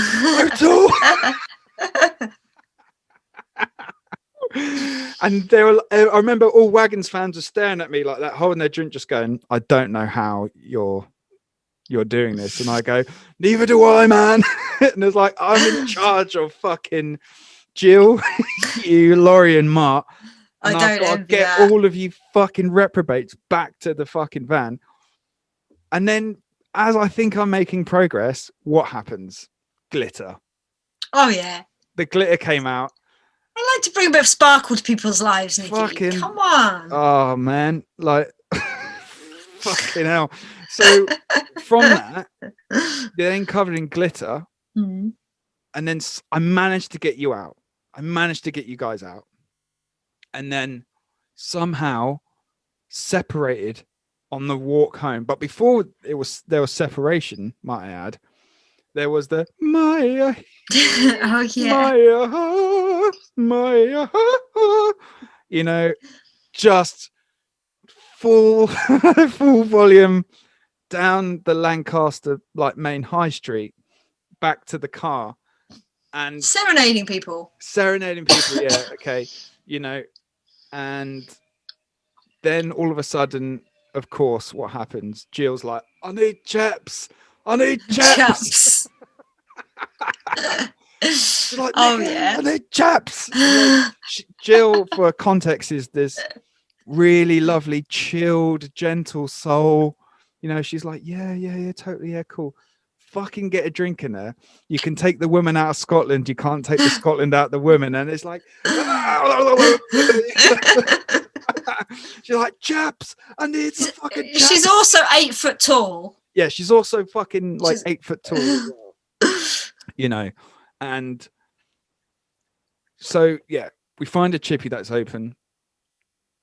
Then you guys start to take the living piss out of Laurie and her. Oh, she had a coat that looked like Paddington Bear's coat. That's it, Paddington Bear. Yeah. And there's that fucking, somehow I got the shot of her just obviously losing the fight.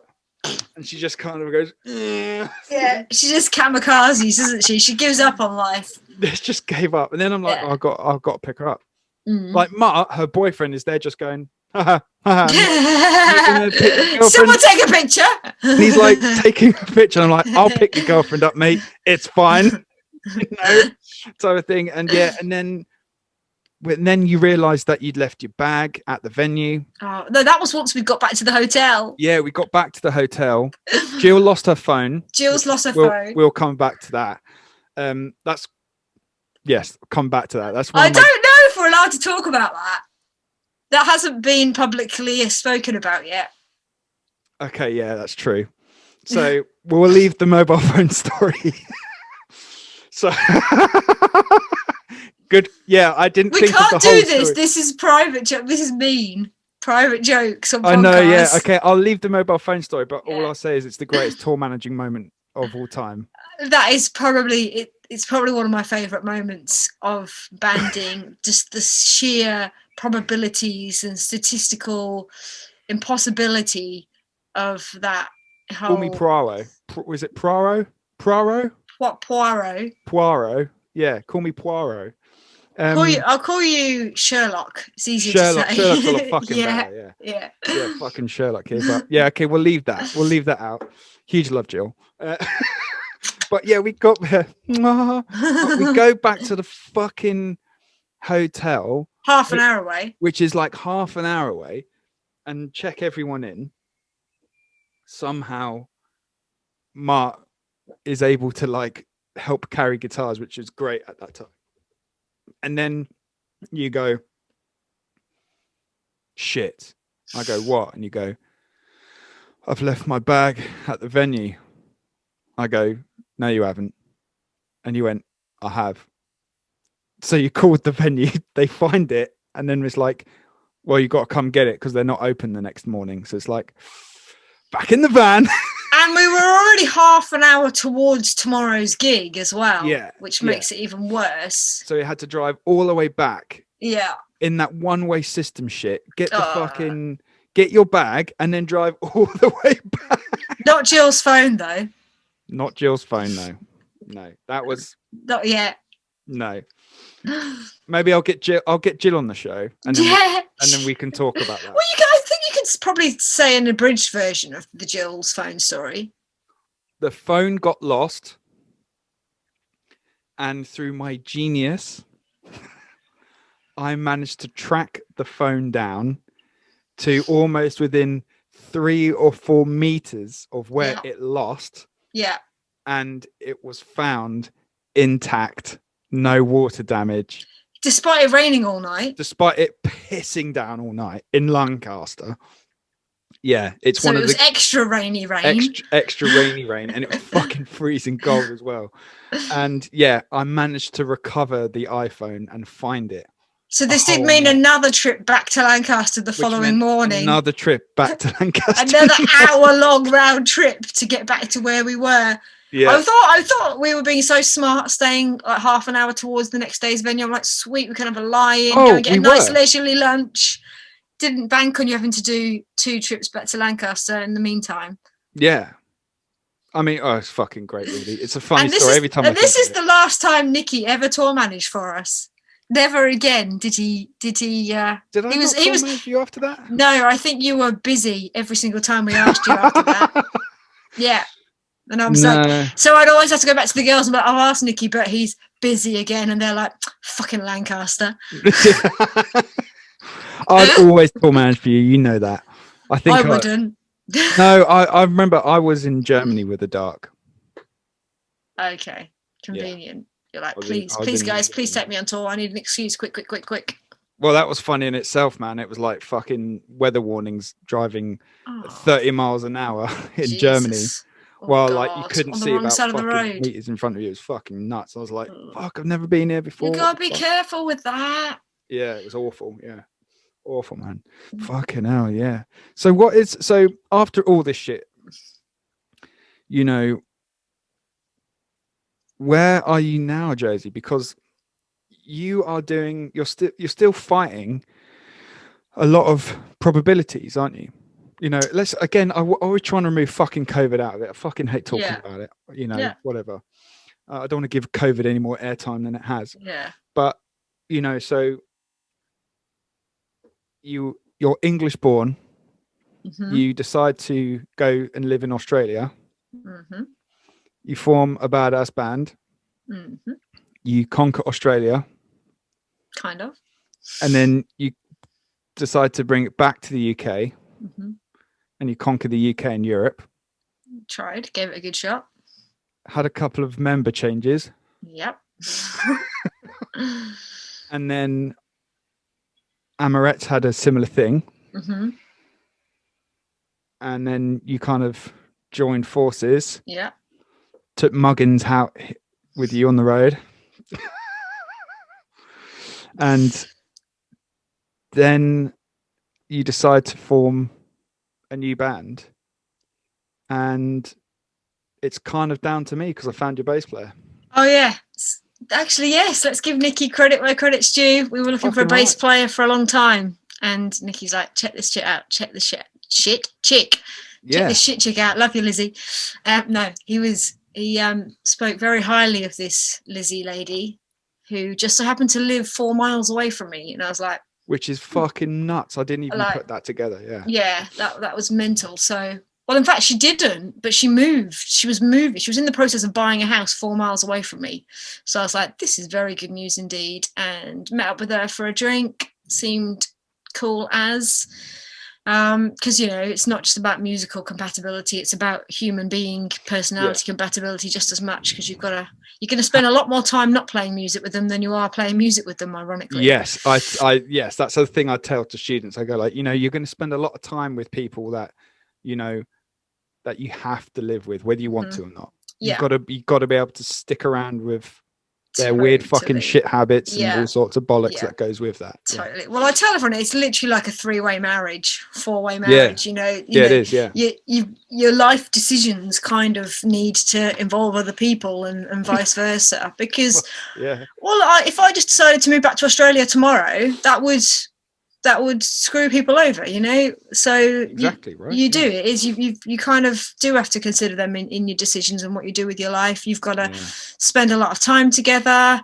You work together, you play together, your friends, your family, you're all these weird and wonderful things that probably should never mix. And that probably is why it is so hard to keep a band together, because it's not like you are working, like you've got a goal and you want to eventually make it a commercial success, but at the same time, you're not making money at the start, obviously. And it's all relative as well. When people make money in music, it doesn't go in your pocket. It just keeps it keeps the show moving forward. 100%. Like every band I know that starts to make money, your costs go up as you start to make money, because you're playing bigger venues. You now need to take a lighting guy with you on tour as well. You now need to take your own sound guy. You can't take the venue staff. You now need to hire a truck with a trailer because you can't fit now all of your crew and everyone in the.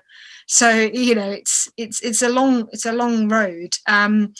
But yeah, you know, your friends and your family as well, you know, you spend so much time together, and there's not like a boss, and, you know, everyone's going to make those decisions kind of together. And so, you know, it's, you have to really get on with the people and have a lot of respect for the people who you're working with and doing it with, so that, you know, because there's going to be times where you're going to, you know, come to a crossroads and you're not quite sure what the best way forward is, and you've kind of all got to have like the same understanding of where people's heads are at and what people's goals are and what the right thing is to do for the band and things like that.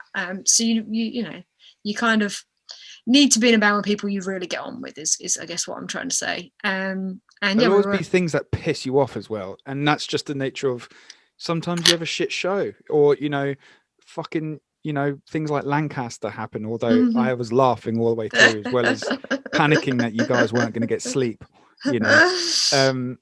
It was, you know, I'll come to something about that in a minute as well, not the Lancaster thing, but the touring thing. I'll come to. Well, I think you don't, this is the thing, like, you don't know somebody until you've spent a lot of time with them, and everyone can be absolutely lovely meeting them for a lemonade on a Friday night, but it's when they're hangry, haven't slept for 3 days, haven't washed for 3 days, that people, I think people's true colours come out. And I think that was the great thing about last year, is we kind of did get, not last year, 2019 now, we did get the chance to kind of try before we buy, in terms of the lineup. You going on, I know so many bands you've kind of worked for years and years playing like as weekend warriors kind of thing, and then they get their first international tour, they go and do it, and then they break up and never play again. I know really so many bands that's happened to, because that's when shit gets real, and that's when you can't just go home and sleep in your own bed the night after, and that's when you've got someone who starts to grate on you for 4 weeks or whatever, and that's when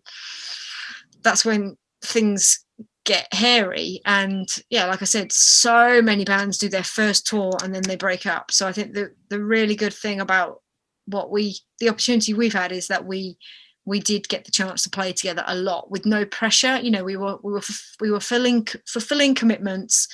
It wasn't too daunting. It was only a year's worth of shows, so something we could kind of all commit to, and then at the end of that decide what we wanted to do next. Whereas a lot of bands, you start a band, you can audition them, you can play with them in the rehearsal room, you can play a few gigs with them, you can go for a few drinks with them, but that still doesn't mean that when you kind of tour with them that you're going to find that actually this person has a meltdown if they're not sleeping in their own bed, or if they're a bit tired or whatever. So so we've kind of come together, got the missing piece in Lizzie. You're welcome. Thank you, Nikki. I don't know how long he's going to dine out on this for, but Jesus Christ. I'll fucking milk it as long as I can. Man. Yeah, I think every time, but that's all right. You've given us a gem, so thanks, mate. No, of course. Lizzie's fucking great. She's a great human, as well as being just phenomenal bass player. She is. She's hilarious. Like, she is. Oh, she's fucking funny as fuck, man. She cracks me up. Yeah. We have a nice little meme exchange going on. Oh yeah, meme watch. It's very important to have a meme watch. Yeah. Lizzie and her otters. So yeah, we've started writing. Obviously, we're all geographically separated at the moment, apart from myself and Lizzie, which has been a bit of a challenge over the past year. But I think we are all believers in where there's a will, there's a way. So we've got some stuff recorded. We've got plans for releasing stuff soon.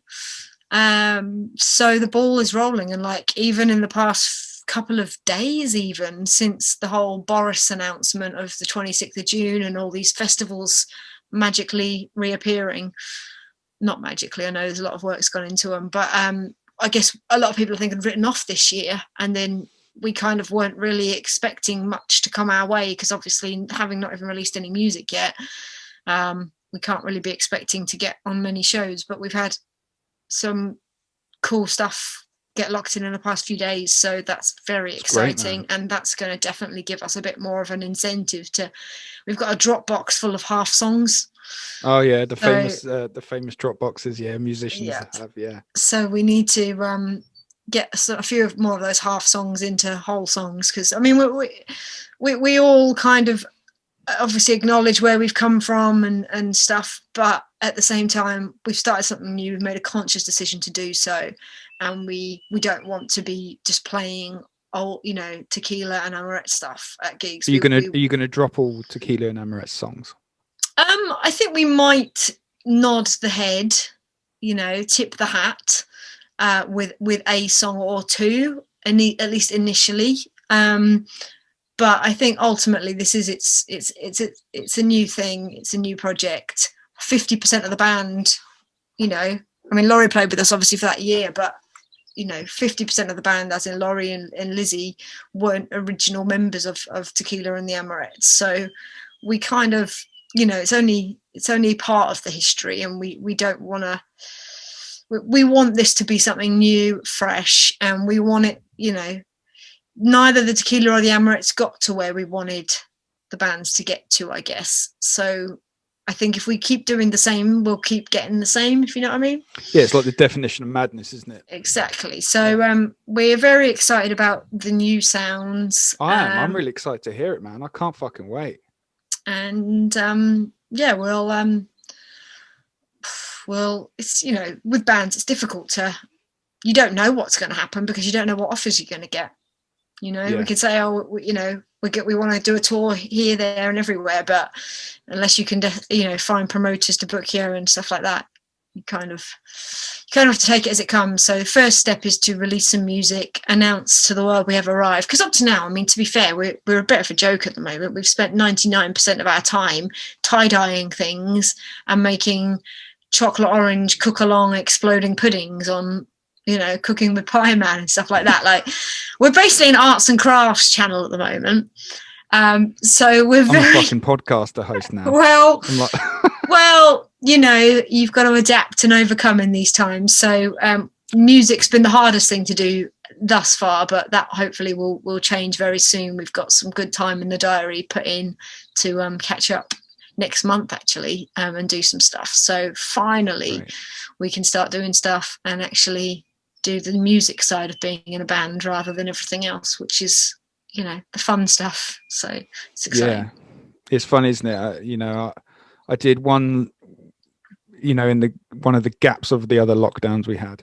I got to do a couple of sessions for the Dark, playing guitar for them. Cool. And I had a shit Marshall with a shit cab.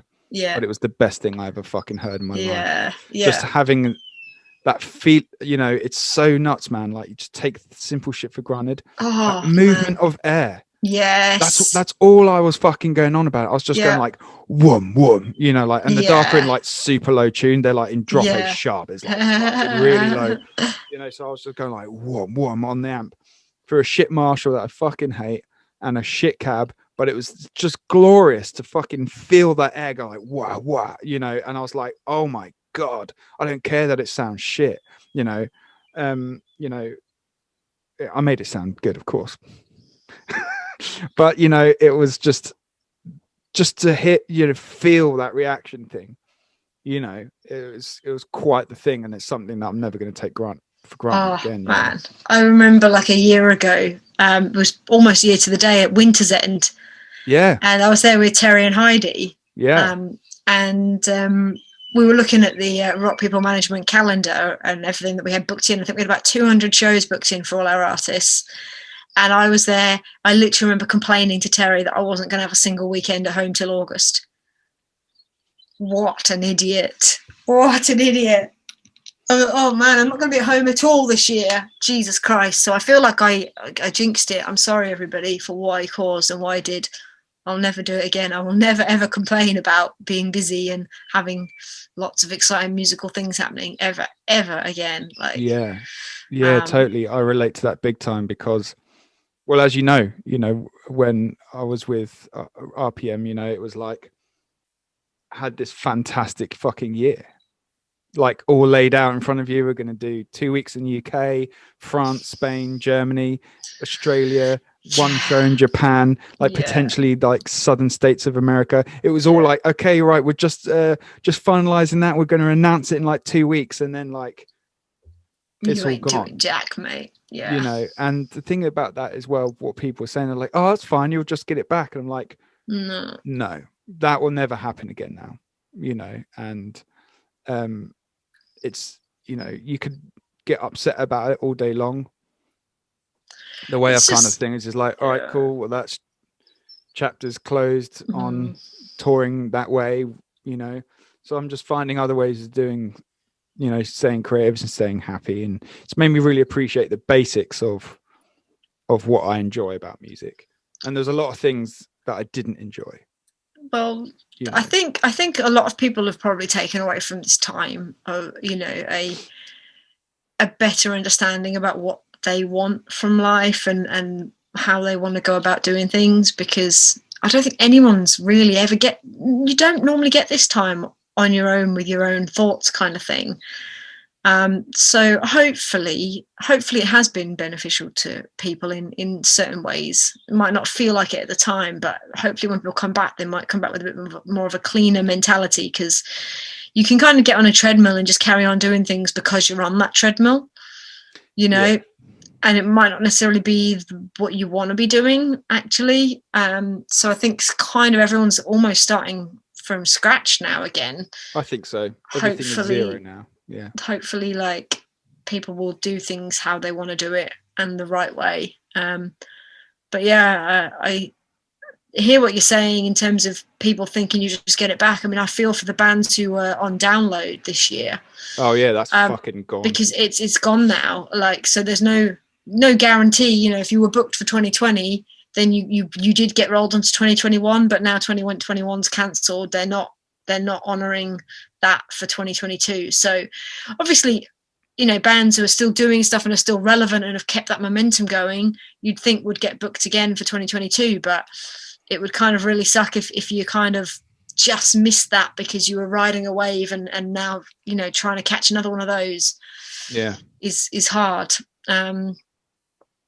But again, like, it comes down to, if you're in it for the right reasons, you will be okay. I say this to bands all the time, like that you've got to see it initially like you are a tennis player and you want to learn tennis and you want to be a world famous, you want to be the next Tim Henman or Andy Murray or whoever.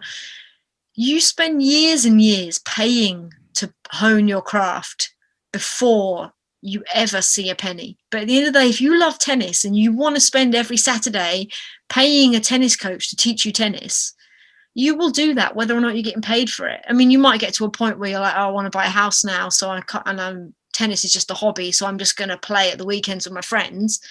But I think people need to see it like that, because otherwise, you know, bands are like, oh, we didn't get paid for that show or whatever. And I'm like, yeah, but did you bring anyone to that show? Who's going to pay you? Where's this money going to be magicked from? If you know, you've got to kind of get good at what you're doing.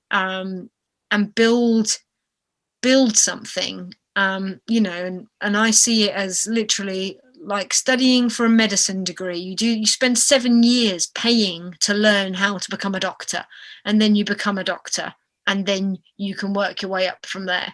And I think people should approach music in the same way, and that you might spend years and years paying to do it because it's what you love, but you know, if capitalism is working how it should, then you know, if you are getting to a point where you are turning heads, then you should be able to start commanding a fee, and that's when it can kind of start to become more of a full-time gig. Obviously, that doesn't necessarily apply to streaming, because that's a whole different kettle of fish altogether. But well, yeah, it's interesting because a friend of mine who now lives out in Los Angeles and works in the industry big time, and I was talking about, not in a I hate this or I like that, it's just a neutral thing about it, about streaming and all of that stuff in the industry. And he put this amazing comment which just fucking flattened everyone, and he said, if you're not getting paid from XYZ, then it comes down to two things: you've got a shit deal, or no one gives a fuck who you are. And it was like mic drop and left, and it was just like, yeah, you're absolutely, you can't fucking argue that. Either you're getting shafted, or no one likes you. Yeah, it's very fucking black and white. And ever since I saw that, you know, it's just like, yeah, well, you're fucking right, aren't you? You know, you're absolutely right. And there is an element of that, you know. And I say this to people with streaming, you know, like, just to kind of tap on that, it's 0.03 of a US dollar cent, right? And everyone currently plays roughly £10, $10. We'll talk about dollars because that's how it's all accumulated from. That's where the master summary of everything comes out of, is whatever the rate of a dollar is. Yeah. So it's 0.003% of a cent. Yeah. And that equates to about $10 for everyone to pay a month. Yeah. If you were to take that to 1 cent per stream, you'd have to be paying roughly $30 a month for that subscription. Yeah. And people are campaigning for this 10 cents a stream. that would equate to nearly $300 a month. Yeah. For it to work. Yeah. So, and people are like, well, Spotify shafting. It's like, it wasn't down to Spotify. Spotify acquired licensing. Who did they acquire licensing from? The bands? No, because they don't own the licenses. That's the whole point with masters and stuff. Yeah. They came from the record companies. Yeah. And if you look at 2018 and 2019 and 20, music has made more money than it's ever made in like years before that combined. Yeah, that's how much money it's generating. It's the record companies that haven't pushed it down. The reason why unsigned artists are getting, technically everyone's under the whether you're unsigned or not, you're under the faction regime of the big four. And they determined how much something is worth by a minimum of how licenses are worked out.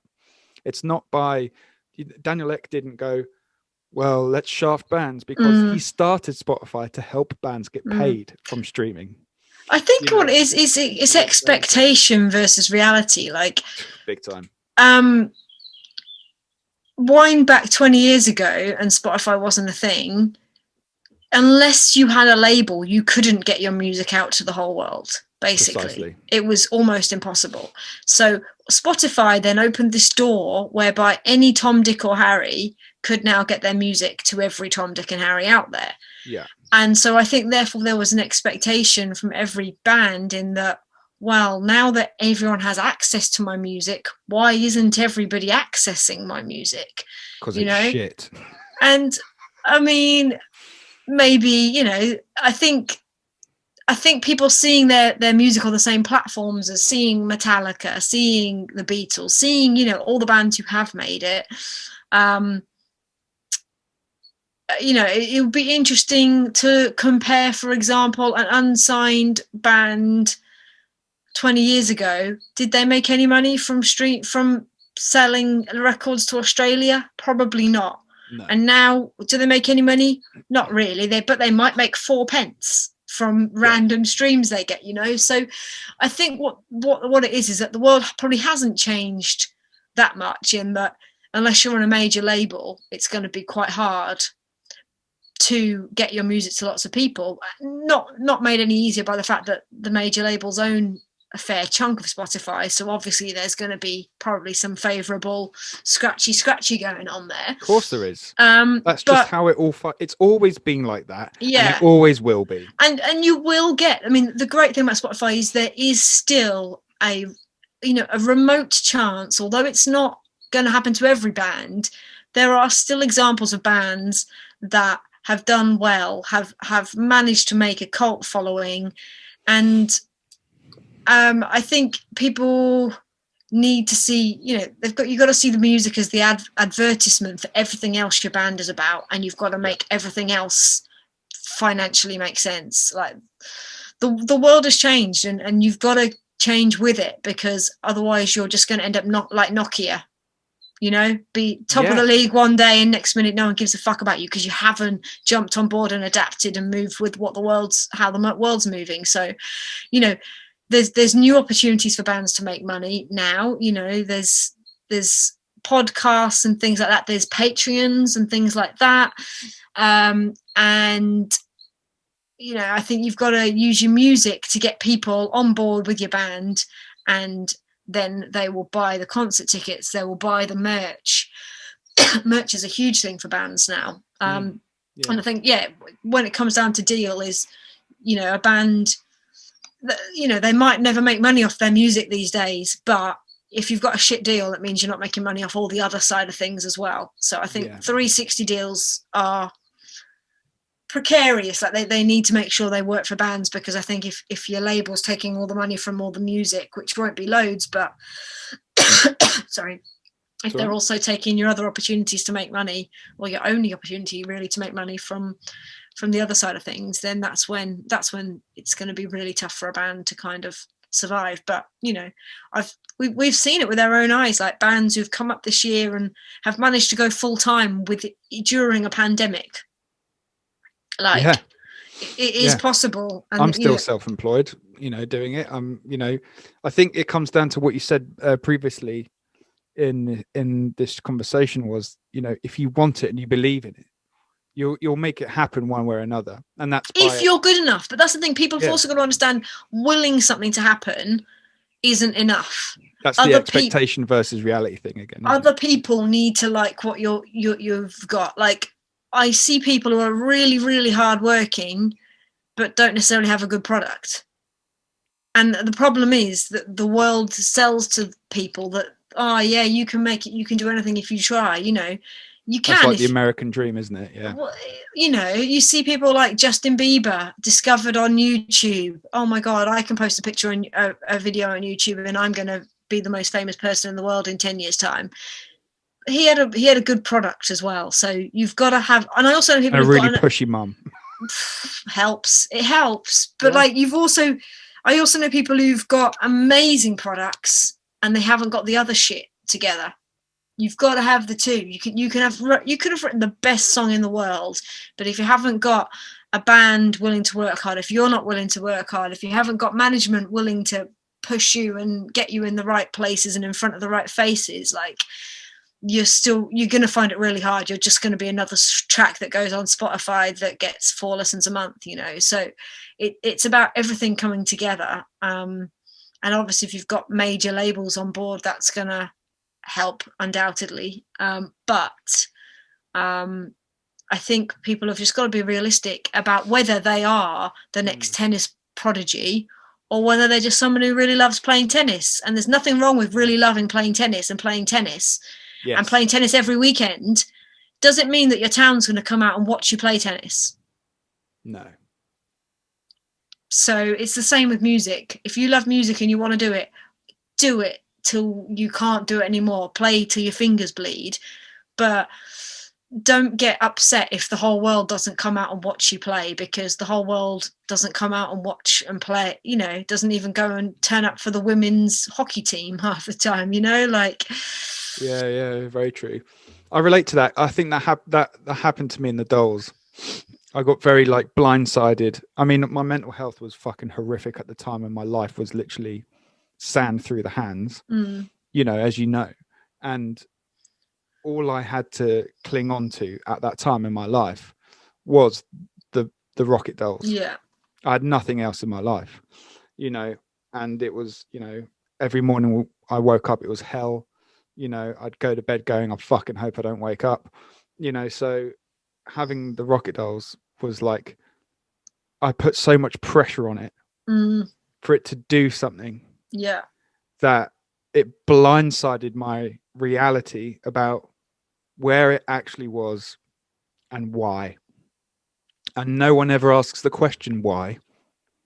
And it's not a negative question. People go, oh, it's because of that, or oh, well, you had a bad PR, or this was bad. And I go, no, it's if I'm well aware now, especially that how I write and how I my influences make me play in a certain way, make me sound a certain way. That's what happens, same way as tennis, right? If there's a thing that Federer does, you're going to try and imitate that, because it works. That's the nature of it, right? But not everyone's gonna like it, and I'm very comfortable now knowing that what and the Dolls isn't dead, by the way. People keep saying that, we're working it out. Good. Oh, good. I was going to ask about that. I didn't know if it was it's slow, but it's going to be hopefully it's going to get all worked out. Good. But with that example of the Dolls, we must be doing this, it must be like that. It's just not the way it works. And the problem is that there's a point where where it's just not fun. 100%. That is key. And one thing I learned, and I've seen it, I'm not fucking blind. I've seen the things that people say about other people and sometimes me, and they go like, oh, he's only got fucking 6 Patreons. It's like, and I love those 6 Patreons because those people You know, I set up a community where I don't, you know, it'd be lovely if there was hundreds of people in on it, but I don't need that. I like the fact that what I've got is this small community that I'm building with people that I enjoy, and they enjoy me for whatever reason. And it's a really nice community that I'm building, and it's made me fall in love with the whole thing again, you know. And to have that, and you know, like I said, you know, at the beginning of it, you know, before we start the show, you know, I'm in a fortunate position where people want to work with me as musicians. People want to write, people want to go, dude, I really want to work with you on this. I think it's great, you know, and I'm very, very, very lucky. And my next door neighbor has just started fucking drilling into the wall. Can you hear that? I can't hear it. No. Okay. That's fucking good. No.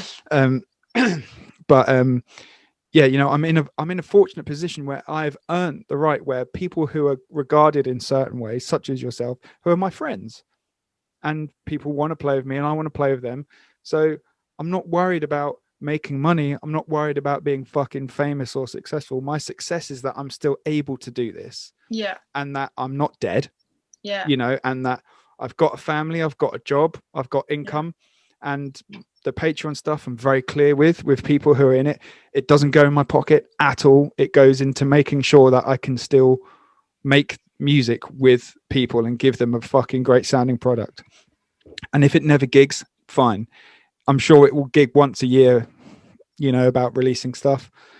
And I'm comfortable with that. And I'm happy about that. You know, I'm 34 and a half, you know, I'm not you're a spring chicken. Well, you know, you know, I don't feel like it because I'm fat now, you know, and Nicholas, you know, and I'm very happy and I'm very fortunate to be in the position I'm in, but I'm able to recognize that, you know. And I spoke to Ben about this. It's like, you know, a lot of it got lost in the kind of like, and it happens from outside. It's not an internal thing. That's an outside thing. It's people going, well, why haven't you fucking played Download yet? You've been a band 12 years and you go, why haven't I played Download yet? And then you suddenly get into this thing of like, yeah, you're right. I haven't done this yet. And bands that have got half the fan base, half the streams, half the likes, half the quality of my music are playing Download. Oh, and you just go, everyone's on a fucking different journey.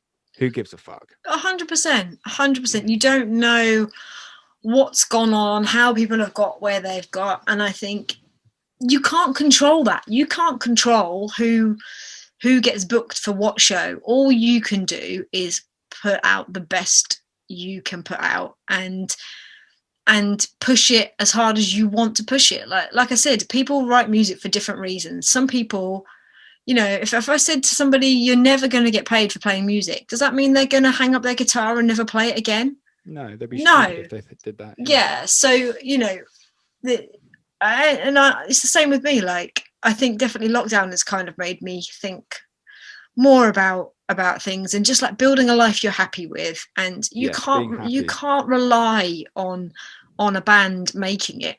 It's not guaranteed. It's not even, you know, you can't rely on anything. The world owes you nothing. And whereas, you know, in a normal job, you know, if you get a job and you work hard, you've got a chance of working your way up the ladder. Yeah, exactly. But even then the business can go bust and it all goes tits up. But I think in a band, there's just so many more variables. You know, your label could drop you, your management could drop you, your promoter could, your agent can drop you, your bandmates are all on their own journeys and their circumstances may change, or they might just not want to do it anymore. You know, like moving from Australia to the UK and then your band going, yeah, I don't actually want to do it. You're like, what? Like everybody, you know, like obviously I was devastated, but everybody has their reasons. And the thing is, you can't fake this because it's not even like a job where you can just go and hate your job for 8 hours a day and then go home and have a nice life at home. Your job, if that's what you're trying to make it, is your lifestyle. You know, you're living in a different country in someone's attic, sharing a room, as opposed to living like a normal human being, kind of thing. So yeah, there's just so many moving goalposts all the time. That I think you kind of just need to get to a point where you do it because you enjoy it, and then it doesn't matter. If everything, I think it's when you put the pressure on yourself to make it your living that's when you're screwed, because I think pressure like that and art don't go hand in hand anyway. They're kind of absolute polar opposites. So I think they're like two north-facing magnets trying to connect together. 1,000,000%. So that's when you do sit down and be like, right, I'm going to try and write a radio hit, and that's when you don't write a radio hit. So I think that's what I did on our first album. It was like, we're going to try and write this and try and write that. Nah. And it was like, no wonder it's shit. It's like, that. I think that's the thing with the art of disconnect, right? Is that I got to that point where it was like, I actually don't give a fuck if no one likes this. I'm just going to write the album I've always wanted to write. Exactly. Exactly, because you've got to live with it for the rest of your life. If no one else gives a shit about it, they're not going to listen to it in a year's time, whereas you are. So I think ultimately you're not writing jingles for an ad. You haven't been given a brief and you're meant to be doing this or this. You're writing music because you want to write it. And I think realistically, the chance of a band making a living full time just from music must be 1 in 10,000 bands. If not more. Yeah. So there's small odds. Therefore, I think if you've kind of thrown everything at it and your whole life is shit other than the band, because you've put everything into the band, you're setting yourself up for disappointment. You've got to work hard at things, absolutely, but I think and I think this is something I was guilty of, was putting all my eggs in one basket and expecting everyone else to do the same. And it just doesn't work like that. Not everyone's in the same position when they can put all their eggs in one basket, and then you start having different expectations of the time and even financial commitments people can make to the band and things like that. And that's when the cracks start to appear. And I think that's why it's really important to do it for fun first and foremost, and read the situation. Like you can hold down a full-time job and do music stuff, and put stuff out there that's as good as it possibly can be, and react. If the reception's really good, then you can maybe alter your expectations a bit over time, that maybe one day I can drop down to part-time hours, maybe I can do this. But I think the expectation to just record something, put it out, and then next minute you're going to be touring the world and living the life it's delusional. It's absolutely, yeah. To quote Nathan James, delusions. So deluded. So I think people just see it like tennis, and if you're really, really, really fucking good, then you get to go full time. Yeah, absolutely. So Josie, where can people find you on social media and shit? And also, well, we haven't even said that your new band's called The Hot Damn. The Hot Damn. Hot Damn. Where did you get that from? That's probably the most interviewee shit question I could have come up with. What does the band name mean? How did you come up with it? But it came from Jill's scrapbook of about 200 names. Jill is a different creature. She's unlike anyone else I've ever met. I think she's just kind of a creative genius, and she doesn't do spreadsheets. She still writes in books. So she had a book of all these names that had just come to her over time, that every time she heard something and thought, that could be a good band name, she wrote it down in this book, and then took photos of the book and sent us these pages. We're like, pick a band name, and we're like looking at these pictures being like, Jill, you've written this in pencil and you haven't got the flash on. Mate. So eventually I think she just ended up putting 20 of the names in a spreadsheet or something. And we're like, fine, pick one of these then. And The Hot Damn was one of them. And I don't know, we just all, I think because we weren't gigging because of the pandemic, there was less of a rush to come up with one, and we were all like, time's beautifully on your side.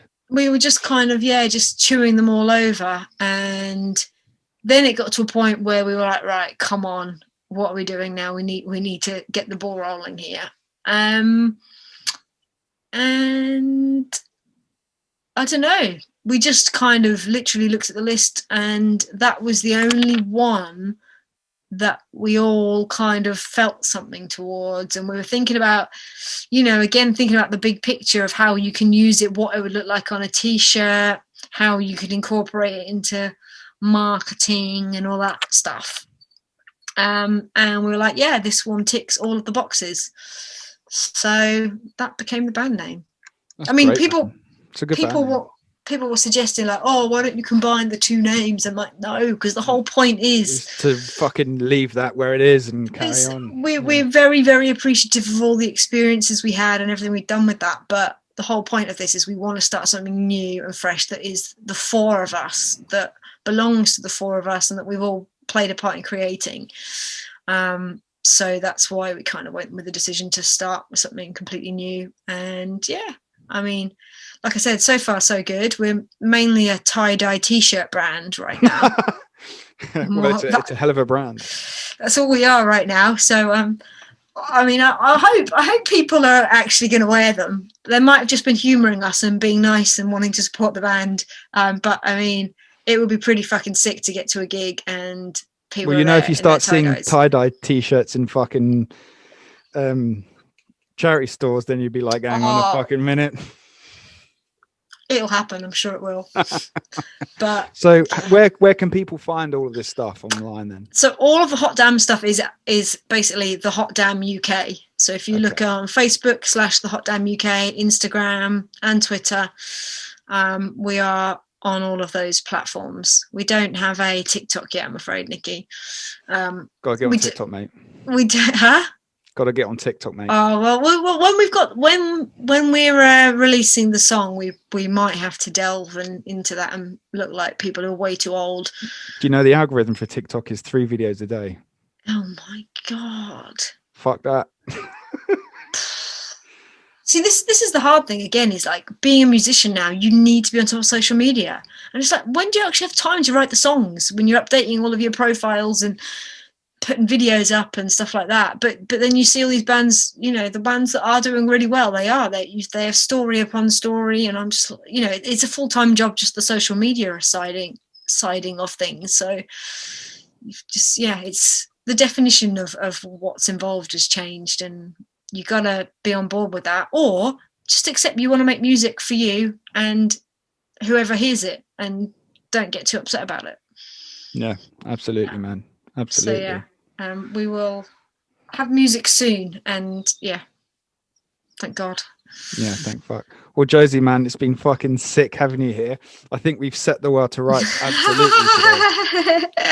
Shame that there's no glitter or fucking G&Ts around. There will be. Are you going to Call of the Wild?